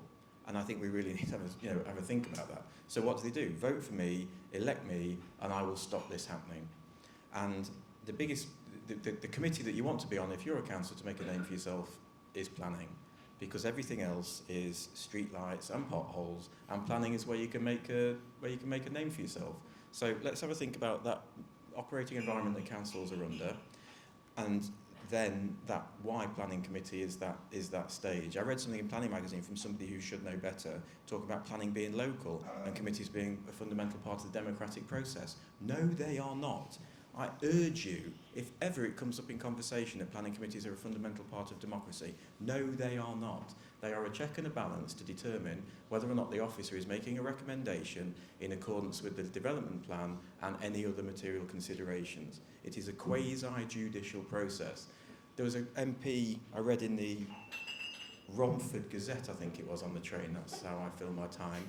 MP for Southend said he did support a 2,000 home scheme, but I'm not now because the locals don't like it. What? Stay out of it. We're straying into Sam's soapbox territory. I'm sorry, Paul. Just the point you mentioned on Resource Planning magazine. That is a very textbook university answer. That's what they tell you. They tell you that sort of thing is the democratic price you pay for a planning system. And basically saying that at university they'll teach you that delays are necessary in order to be democratic, and you need to protect those. I think the big change is actually when you apply some of that to real life and you factor in the politicization of planning, and like say it's a good proving ground if you're trying to up the ranks, then you start to see some of that logic break down. I think I would just take it a step back as well. I completely agree with what you said, by the way. Fantastic perspective. But also, I think it's a question of trust, both trust in planning officers and statutory consultees to believe that they know what they're talking about. If they recommend for approval, then that's been done through a transparent, consistent approach, in which case it's sufficient. And then also trusting members of the public so that if they are to object, support, comment, whatever that may be, that it's well informed and that it's rooted within relevant local decision making. And I think the reality on the ground right now is it's like the Spider-Man meme. Nobody knows who's sort of in charge and who they should be trusting. So that breakdown is what we really need to address at a core level. And I do think the government's doing a good job of reinforcing that, no, actually, your delegated officer should have decision-making powers. This is why they do, and these are the ways that we're supporting them in doing so. So that will be something that we'll see once we see, the delegated scheme coming into play towards the end of this year, and how that plays out in reality will also determine the political influence we're seeing that people may be missing or actually may not be missing. I'm going to go back to this land use framework thing. I think it'd be a lot easier if we all had a plan and we knew where we were going. There's a book out at the moment, isn't there, called Abundance by Ezra Klein. If you haven't read it, it's not that interesting, but it's worth a read if you're a planner. But the point is that they start by saying, what are we going to look like in 2050? And if you look at this land use framework, one of the stats that comes out of it is it says we're going to lose 18% of agricultural land by 2050. That's not housing, that's flooding, that's solar energy, water, resources infrastructure. Well, how many times have you been to see residents where they're going, well, what about food? You're taking food production out. Nobody actually understands it. If we actually start saying to people, look, this is our food plan, right? We've taken it into account. This is a land that we're going to be taking out of our arable for food production. There's a flood problem. This is the land that floods. This is how we're going to compensate for it. We need energy. We need water supplies. This is the plan that we're going to use for the infrastructure. And we need housing, and this is the land we're going to... And they know that there is a plan to protect the most important land, and somebody's actually thought about where this stuff goes. If everybody's got that plan in their head, then when they sit down to make a decision, they'll kind of go, does it fit with that overall vision? And I think everybody, including the members of the public, will then start to get behind it, and we'll know where we're going. So I love this land use framework. It's going to take a while to get there, but with the power of AI, you could see that can take and use a lot of algorithms to pull all that data together. What's affordability ratios? What can people actually afford to use or build? How much does it cost to build stuff? And if AI starts getting into that, and we've given it a plan of where we want to go to, you can see how that pulls together. Great, cool. So I'm glad we sort of spoke back more on the sort of planning circuit and especially committee. I just want to go back to the sort of use of AI for companies and how they're doing it. I think one of the things we're talking about is not over over-egging what AI can do and the roles and responsibilities of it, but how do you keep humans in the loop? Have we got suggestions or examples that we've potentially seen where we can implement AI internally, but also keep humans in the loop to guide decision-making or improve our processes? This kind of circles back to the first question, which is about making sure we're not quite left in the dark. We spoke a lot about AI. There's a lot of systems out there. It's becoming the sort of main, it's becoming a mainstream talking point. So I think the idea is, how do we implement it with humans in the loop and stay comfortable? Have we seen examples around this? Go ahead. Just on design, I sort of slightly touched on it before, but I think it's worth going back to I think it's just important to just draw limits, or at least be clear about where those limits are or where it's being used in every time we do use it. And I think within the sort of decision-making kind of environment, the way that kind of comes through is the fact that we're a long way from a sort of end-to-end kind of AI-generated response to decisions, but what we are much closer to is just improving workflows. And I think like looking to where AI can kind of help with some of the administrative tasks, some of the more kind of box-ticking stuff is really important. And actually thinking about how we do that through things like validation lists or kind of further down the line, just more of the kind of mechanistic kind of elements of decision making is going to be really important. So I think the kind of guardrails are useful, and the human element will be important. But I think it's kind of just recognizing that it's also a tool that is helpful, and I think just being wary of the fact that it's already being trialed in certain areas, and finding those limits is going to be important. But just holding on a little bit onto the fact that it will be useful as well is helpful.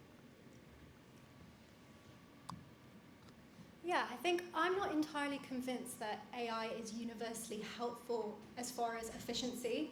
And what I mean by that is, if we've got loads of different data sets and different programs and different pilots that are going on, and we're not having a joined up approach to integration, data integration, tool translation across public sector and private sector use, are we just creating duplication? Are we creating situations where we're making more work for ourselves than we maybe had before? So this is where I think data will be really key. We need to benchmark and say, what are our current issues? What are the challenges? And then say, okay, we've now introduced this tool. How is it performing? And we've had conversations with our local universities, local councils, neighbouring councils, local digital groups, planning groups. I mean, the institutions, it's endless, right? So I'm concerned that we're all running in different directions. I do agree at the same time it is very useful to test, and I think we need to have the room to do that, to be flexible and adaptive, see what works, see what doesn't. But we're still not talking to each other enough, and that is where the human element comes in. And we hear this a lot around the importance of soft skills, negotiation, communication. And I don't think as humans, particularly in the planning sector, we're there quite yet. I think that training needs to happen. And we hear across the board, in any industry, there's a huge cry out for regulation. There's a cry out for ethical data usage and storage that I don't think we're, again, consistent on. So for me, where does the human element come in? It's all these things. I think they need to happen first before we get carried away with using AI for administrative processes. Not to mention, of course, the resource issue of how much energy and water consumption it takes to be using these tools. So it's really, really important, actually, that we don't create new problems by trying to solve the ones we already have. Okay. I think you said trust. I think there is a big issue around trust. Everybody who gets involved in highways modelling will know that everybody trusts the Saturn models that lose highways or lose cars out of the model. It just happens, and everybody knows it happens, but that's the model. If I go back in time, and I go back 15 years, I remember getting berated by a lady at a public consultation for saying that I'd changed the base map and I'd filled it so her house was further away, and I pointed out to her it was an aerial photograph. But now that doesn't work, does it? Because somebody could have AI'd it. So, you've got a trust problem there with the data. So we're going to need human mediation quite a lot in all this data coming out, and we can't go for perfection. And I think what the human needs to do is 80-20. We just need to be going, look, do we want greenhouses or affordable houses? Do we want green energy or cheap energy? Well, the answer's somewhere in the middle, and we want to try and get both. That will make us successful ultimately. But we've got to get that's a human decision, and that's a policy decision. So you get all your data together, you make a strategy as to where you want to go, and then you put the policy in place, and you work to that policy of 80-20. Great. I think the one thing I'd add to that is, again, it's very easy to get lost in AI solutions, and again, they solve very individual things, whether that is a tool for doing objections, whether that is a tool for analysing approvals or case officer decisions that have come into you. But I think the step that is almost always missed, there's two things that I think are missed. One is when people talk about AI, they talk about it as a thing that will affect everything all at once. It won't. It'll be little step changes, and they'll be very niche step changes.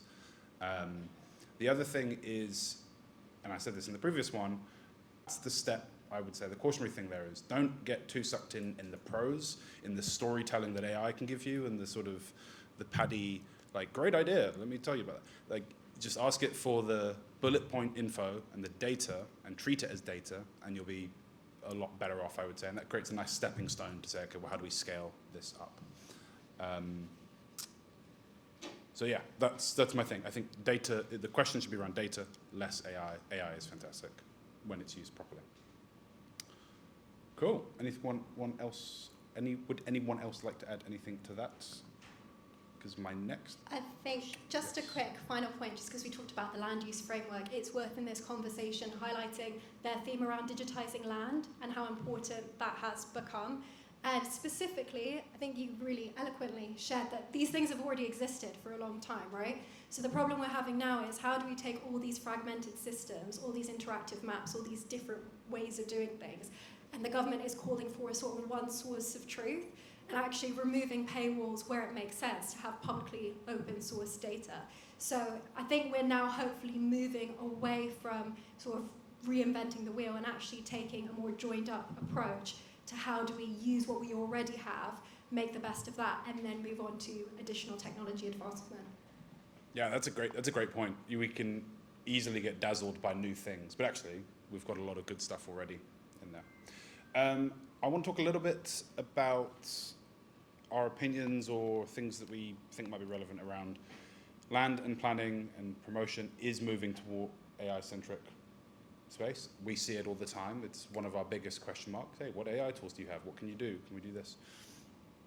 What do we think this means for the younger generation of graduate planners and developers? This has been a cohort that has always been very important to this industry and segment. But it'd be interesting to know if there's a recommendation maybe for the managers in the room or for the younger people in the room, how we could potentially tackle this. I've got a lot to say if someone wants to go first. I've got a little bit. I'll just Start us off. have you got anything? You got some stuff? You crack on. All right. I think the Milburn report said there's a problem already. I think we've already seen when somebody who's a junior starting in a firm used to send them down the planning office and pull out all the records from behind the counter at the planning register, and you could lose them for a couple of days just researching stuff. They know it in 2 seconds now. It's very difficult to get somebody to keep them busy when they haven't got they're not able of analysing the data. They can get the data, but they can't understand it. So what AI can't do is it's not very good at emotional intelligence, it's not very good at creativity, it's not very good at dexterity things, and it's certainly not going to be much good at making an ethical judgment on something. So I think it's about how we train people, so when people are coming out into the working world that they've got an idea of that. And we're going to have to take a punt on apprenticeships, because if we don't hire people, you're going to finish up with a big void if you haven't hired somebody and spent the time putting some investment in time and resources into those people. So I think there's a big need for us to take a responsibility for it. I agree with that. I think apprenticeships are key. The RTPI haven't been shy about emphasising that as far as level 7 apprenticeships and saying how critical it is for recruitment, bringing in different types of planners into the system, which we know that we need. I think if we're talking about the young generation, of course, we have to refer to this report where, the headline figure is almost 1 million young people between the age of 16 and 24 aren't in employment, education, or training, right? So that's a huge number of people.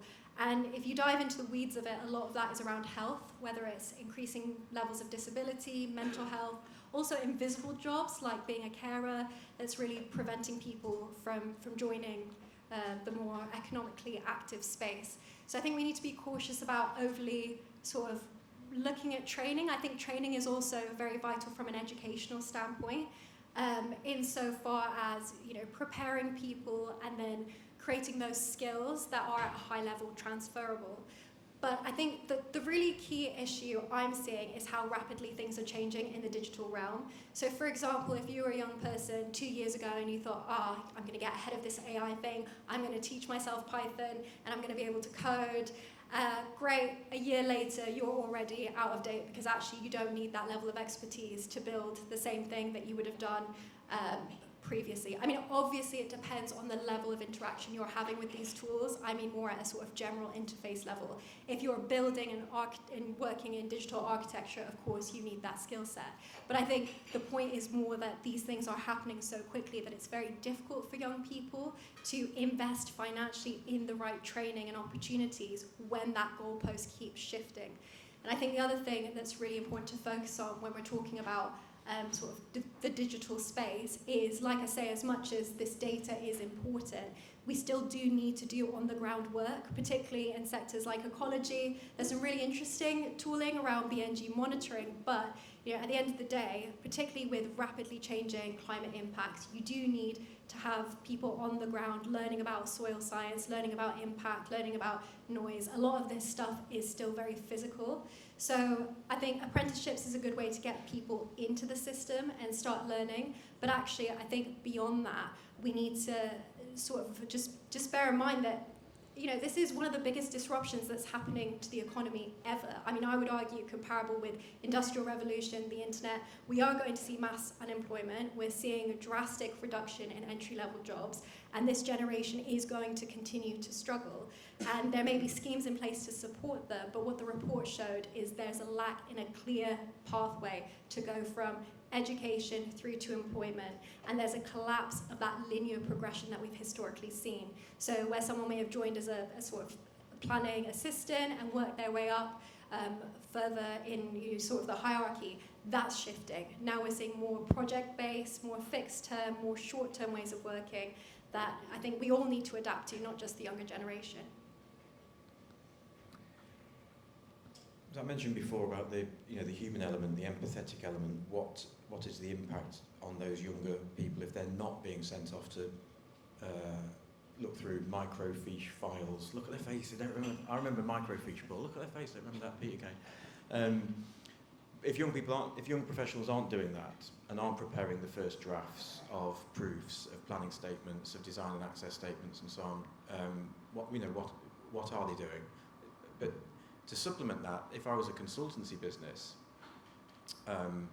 and you are generating your first draft of a site assessment, a planning statement, a proof as a first draft, I'd be thinking about what you're charging your client for that, because at some point your clients are going to say, why am I paying for that? Interesting. Thanks for that. Well, I'm not going to stray into that, but I think it is really interesting. I think that Sam's right in his inference that there will be a flight to quality, which I'm sure was the inference. And therefore, I think consultancies would do well to keep ahead of the game and make sure they're informed and abreast of changes. I'll leave it there.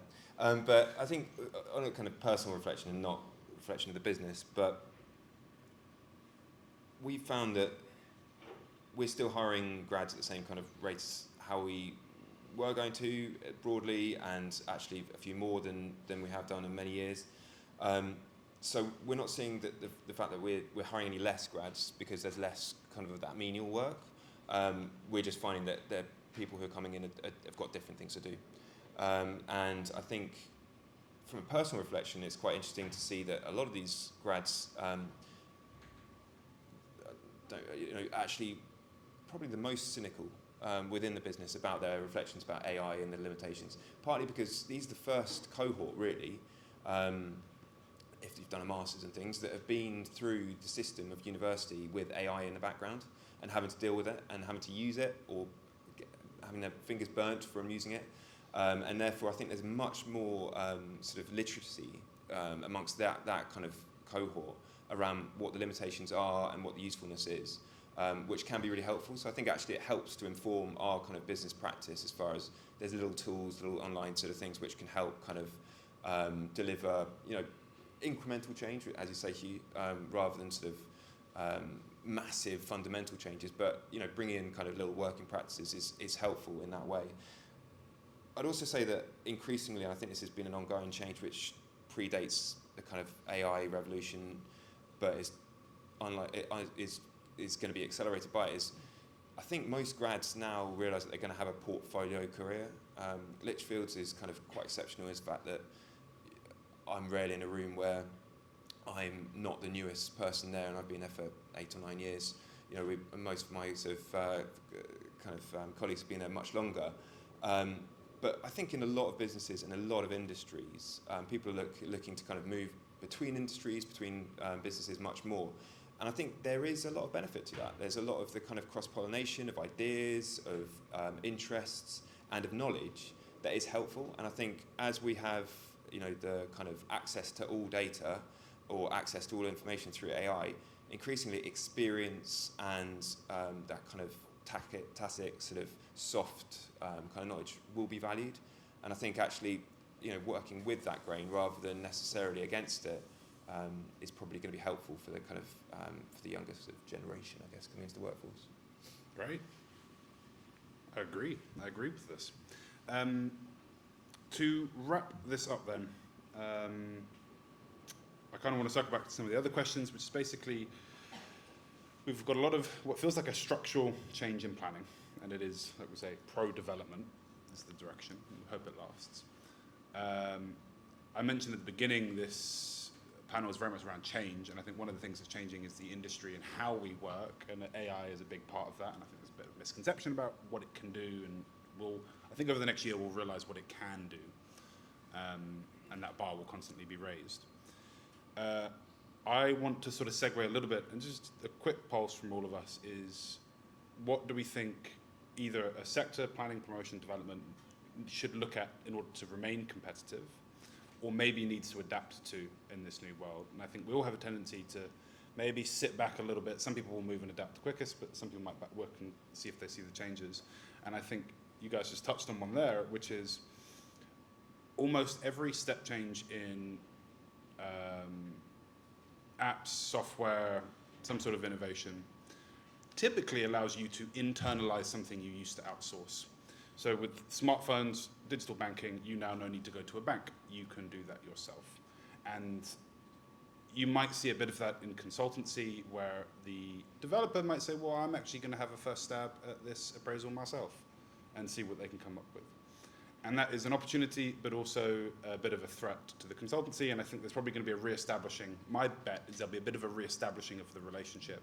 And Ed, I think you'll probably have a lot to say on the value of making sure that there is that human in the loop, and that the consultant is in there, and the nuance is not lost. But I see that people will internalize more of the stuff they used to outsource, but that doesn't mean you need to shed your consultants. I'm wondering if you have more to add to that. I think there's kind of two forces at play, because there's, as you say, accessibility of information, accessibility of a quick report is really useful for anyone who's looking at kind of valuing propositions and making quick decisions, and it can give you a kind of a quick overview, which I think can be really helpful. I think we all know, though, that the complexity of the development management, so the development industry, means that that's just the very, very starting point. There's so much more you need to go through, and the increasing kind of politicisation of the planning process means that that story becomes more important. The complexity of applications means that the data in itself is important, but actually knowing how to pitch that and how to value that and how to contextualise that is really important, and knowing why policy and compliance is one really important part of a planning application, but actually being able to tell a story beyond that is the kind of value. And I think we've always been in the case where people can, you can kind of, there's a straightforward approach to planning, but it will only get you so far. And then on the larger schemes, the more complex schemes, or in more complex areas, you have to go a bit further. And I think that's probably where you're likely to see kind of more of, I guess, finding the edge as you were kind of looking for.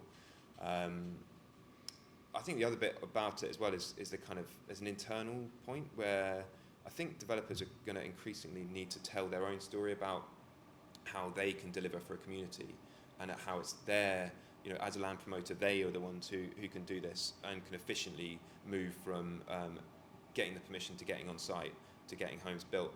And I think the same for builders on kind of slightly later down that process. I think knowing your own business and how you can provide a story of why you're the people to do it, I think increasingly that's going to be a community-facing pitch rather than just to investors or just to councils. So I think those are two kind of things. I think being across what your business does and can offer is going to be really important. And then also I think just given the complexity, doesn't seem to be going anywhere. Politicisation doesn't seem to be going anywhere. So I think we can be safe to say that there's still going to be something where you need that human element, as you say, to kind of to further that debate. Great. I mean, it'd be interesting, Paul, and maybe I'll just put this hook there for you to, maybe hang something on in a short period of time. But, if we were having this conversation 5, 10, 15 years ago about what we would be talking about in 5, 10, 15 years, I think that's often an interesting thing to do, because, it's kind of, I was talking at a thing on Monday night, and I made the point that I think it was Einstein said that intelligence is holding two competing things in your head at the same time and still being able to function. On the one hand, planning reform and all that background noise really, really matters, because obviously, whether or not the NPPF is going to be positive or whether there's going to be a change in government, of course all that stuff is material to whether or not you're going to push a big red button and spend £500,000 on a planning application. How can it not be? I mean, even going upstream of that, if you're going to meet a landowner for the first time, you have to know all this stuff. You have to show why that landowner needs to put their trust in you rather than everybody else, because you've got your finger on that local pulse. You've got the finger on your regional pulse now, and you've got the finger on the national pulse. You can tell a story. Who are you telling the story to? I know who I'm telling the story to. So on the one hand, all of that stuff really matters. But on the other side of the coin, it doesn't really matter.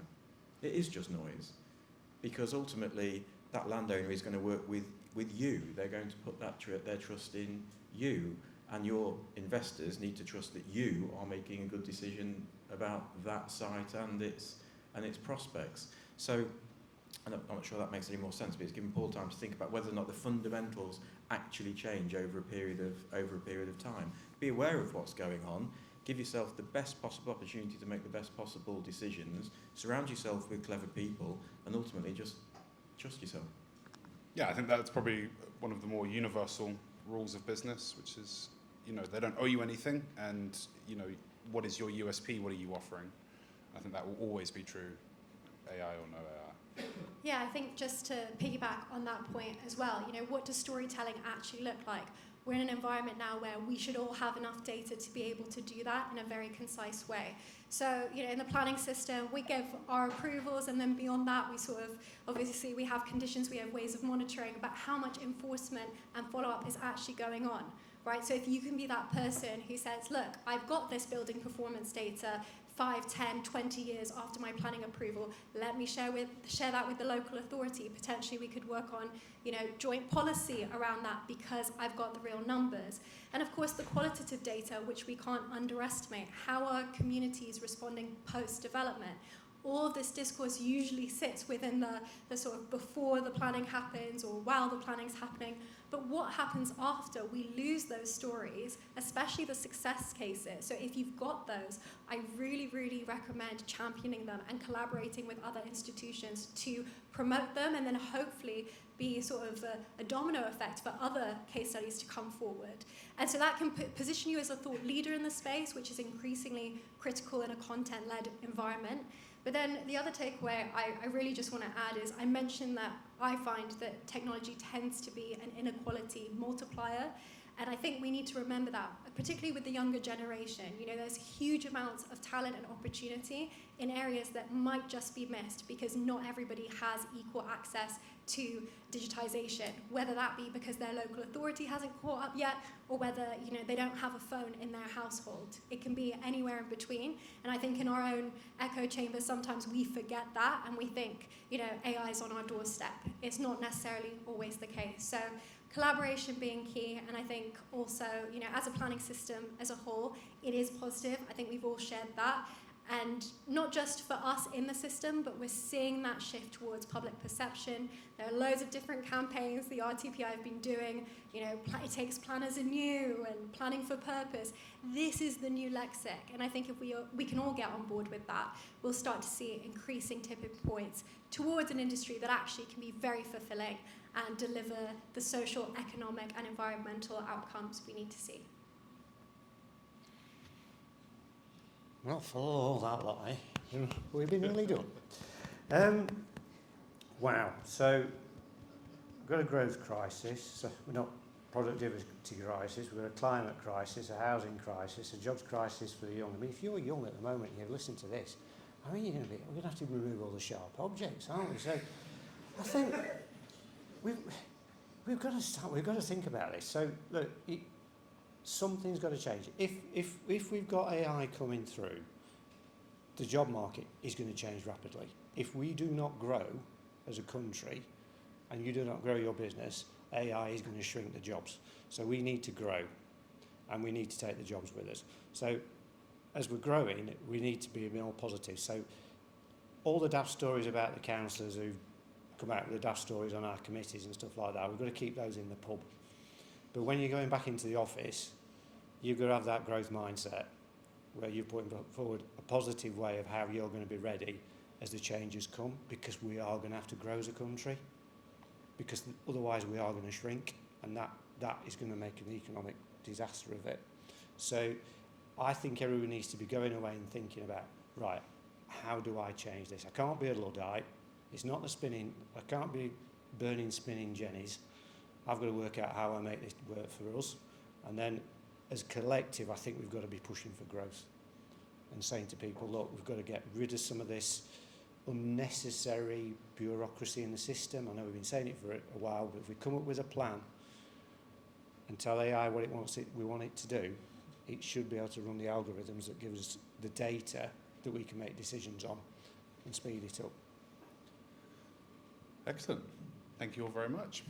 I think we've got time for about 10 minutes of questions. So we've got a quick hand over here.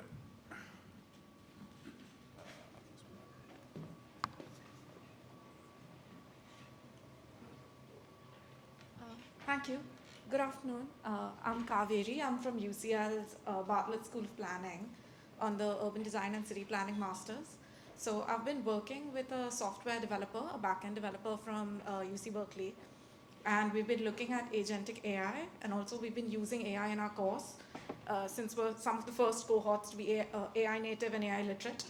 So what we've seen is it's not artificially intelligent, it's a large language model. As an LLM, it's terrible at maths.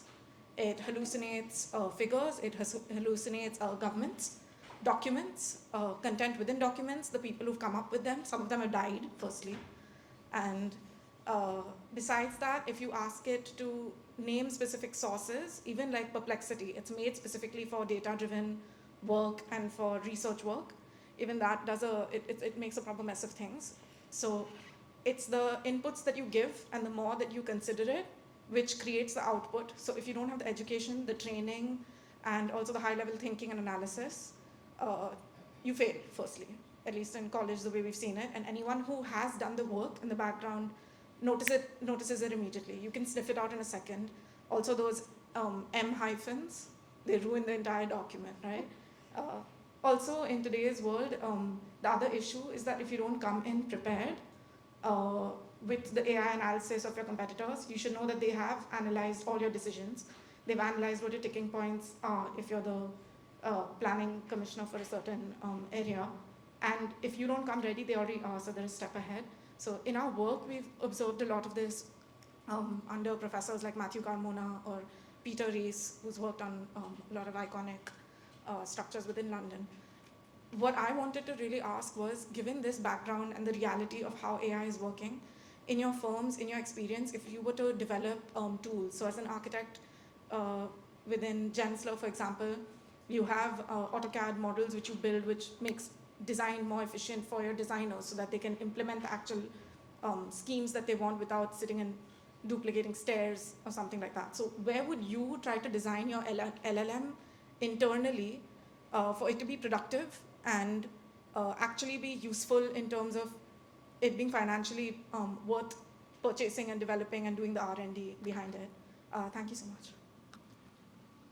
Like I said before, I'm not an expert in very many things, but I was struck by what Ed said before about conversations about AI starting with how are you using AI. Now, I'm not particularly sophisticated, but that sounds to me like a solution in search of a problem. What's the problem? What is it that you are trying to solve? What element of the plan? AI is like a big umbrella tool for a massive toolbox with lots of different things in it, and it just seems to me that the starting point is, how can I improve the efficiency of my business? How can I achieve better outcomes for people living in my area? Start with the problem and then think about the solutions. It's the most clever thing I can think to say. I wholeheartedly agree. I think it sounds like a fascinating, was it a PhD that you're doing, or just a course at Masters? Yeah, well, that sounds really interesting to hear about.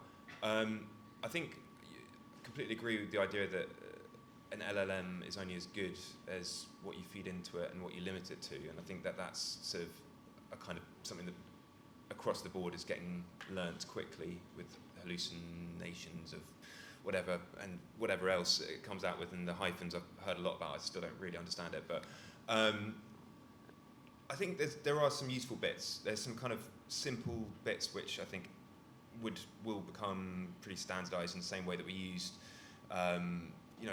whatever Clippy when it comes to sort of Microsoft Word telling you when you've done a spelling mistake. I think there's things like that which you can teach it on your company's style guide, for instance, on things like that, and being consistent in that manner and looking for kind of clear errors that you might have just done in haste. So there's some proofreading and editing and things like that which will improve workflows. But I think the more interesting bit is kind of thinking about how again, in our world, we're heavily kind of regulated, ISO, kind of, all that stuff. And actually, we, are very cautious about using it in any way which would come out, first of all, would be sent to a client, or second of all, be used in, that we'd have to stand up and defend, if you know what I mean. So I think for us personally, or as a business, we see more advantage of being adapting to it as and when it's required, and learning from it and being abreast of the conversation is more helpful than actually being a first mover. And for us, being a first mover comes with a lot of risks that perhaps outweigh the kind of the small scale benefits. So I think being limited in where you use them and not expecting to solve everything, and also just being aware of where these challenges are and where just hearing about others' mistakes. And I think that probably comes back to Sam's point. It's probably why everyone is so interested in how are you using AI, because we want to know where it's slipping up as well. Very interesting. Thank you for sharing that sort of practical experience. I think two things I would raise. So in direct answer to your question, I think community engagement is a big space where AI is being looked at, specifically data sorting and visual communication. So data sorting meaning, we talked about the 100,000 objections, I mean, depending on sort of what you're working with there. We still need to hear from real people, but actually how do you code that, how do you sort that? Very useful to be able to do, and actually can save a significant amount of time, particularly not only actually for community engagement, but for local plan making as well, and evidence research. I think as far as communication, we know that the planning system is inherently enigmatic. We've got PDFs that go on and on and on council websites. Some council websites still don't even have interactive mapping. We're dealing with PDF copies of maps. So to be able to articulate good work in simple, concise, visual ways is going to be incredibly helpful as we continue to try and redefine and sort of rebrand planning as a positive tool for change. And the final point really I wanted to raise was around points of failure and resilience. This is something that I think your sort of anecdote really highlights, which is we need to have GIS technician experts, or depending on what your line of work is, how you're using it. We need someone in the team who understands back end, and I feel quite strongly about that, because if we're all using a system that nobody actually understands, and if it were to suddenly fail or to create errors, are we sufficiently trained within the planning context to be able to manage that? Probably not. So this is where the experts, the coders really come in, and having that sort of communication thread will really help make this a sustainable intervention. I'll make this quick.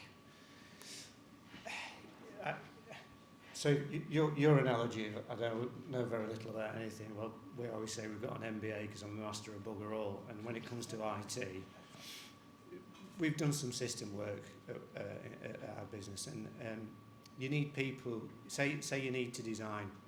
You want a motor car, but you don't know what car you want, and that's your end vision. And those are the people in the high end of the business, the leaders of the business, are saying, look, we need something that's going to develop a motor car.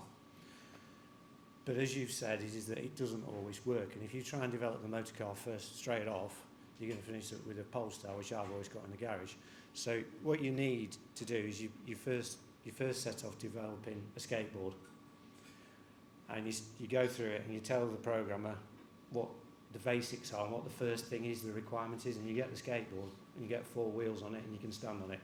You then go to the scooter and you put a handle on it and you make sure that the handle's working. You then go to the moped. I think you can see where this is finishing. And then and all along that journey, you thought you wanted a Polestar, but you really wanted a minibus. And the designers will actually tell you what's capable, because I can tell you now, unless you're in IT now, you've no idea what this thing can do and what it can't do. And there's things you think it will do and it won't. And there's things, and vice versa. I would say just on that, there's 2 things that I would say will happen. One of them is subject to you as a business deciding to do it. One is that you try and iterate your own schemes, which you should do, learn how the systems work. The other is and this isn't a biased question, companies like Searchland, who are incentivized to build tools that people want, will build better tools than you could ever be. If you wanted to build what we build, it's good luck. Best of luck to you, crack on with it. It'll probably take you 5 years and about £10 million to go and do. And even then, we'll be 5 years ahead and a further 10 million ahead. And so there'll be an element of knowing where your balance is. How much do you build internally? Because right now, AI offers allow you to have bespoke things, which is very cool. That's something our systems can't really give you. We can help. Super bespoke stuff. But then what is a waste of time that you should, quite frankly, just pay or outsource and get that sort of, get the work done elsewhere. And so you have a choice as to whether you decide to invest in your own sort of AI and innovations. But be mindful, other companies will have lots of tech solutions, and what you'll see, the future of sort of modern working, is what's called a tech stack. What are your 5, 6, 7 pieces of software you subscribe to, because it helps solve individual problems. Any other questions? Yes. Thank you. Name is Patricia Longa from Postday Property Solutions. Well, my question is specifically on pre-applications. Now, with so much data availability and with AI that everyone has access to, is there still a point of using pre-applications?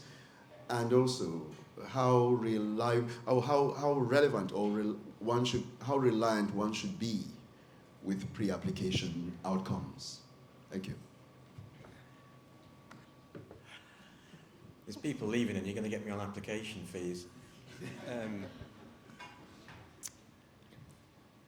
Ed made the point. There's the world as we would all imagine it. Or no, Ed mentioned my the country's #1 ranked town planning based podcast. My friend Paul Smith has done a series of episodes with planners in different countries. So we've got New Zealand in the can, but he's published Australia, USA, and the Netherlands, and they're all working with a zonal system. And he says to them at the end of each episode, so what is it about your system that you really enjoy, and what do you think you could learn from our system? And all three of them say, yeah, we really like your discretion-based system. Our zonal system is too constraining. And you say, be careful what you wish for. But I mention that only because we're not going to get to a point where we can work towards it, but you're not going to get to a point where if I walk to Old Street Tube and there's a vacant plot of land, I can go on my phone. What borough are we in? I don't even know what. Where are we now? Where are we right now? Hackney. Right, so I could go on the Hackney Council's website, as I get to Old Street Tube, find that plot of land, see what size building the council wants to see on that site, scale, massing, any design requirements, planning gain contributions. So when that site comes to the market and the landowner decides to sell it, the bids on that piece of land should be within a fine margin of each other, because everybody is bidding on the same basis. The council's going to accept 5 stories, this kind of uses, so you're basically bidding on costs. And you wouldn't need a pre-app, because the validation checklist would say we need daylight, sunlight, noise, and so on and so forth. Now, that's an aspiration that we all need to be working towards, but it is never going to happen, let's face it. And I think that the planning application fee consultation is a massive missed opportunity, because you could actually have started to codify the planning system from pre-app to the application to 106 and conditions, rather than spending more and more money, and councils can still charge for pre-app and PPAs.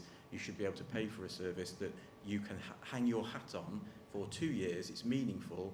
This is what we're going to want. If it looks like this, we'll approve it. If it doesn't look like this, you're not going to approve it.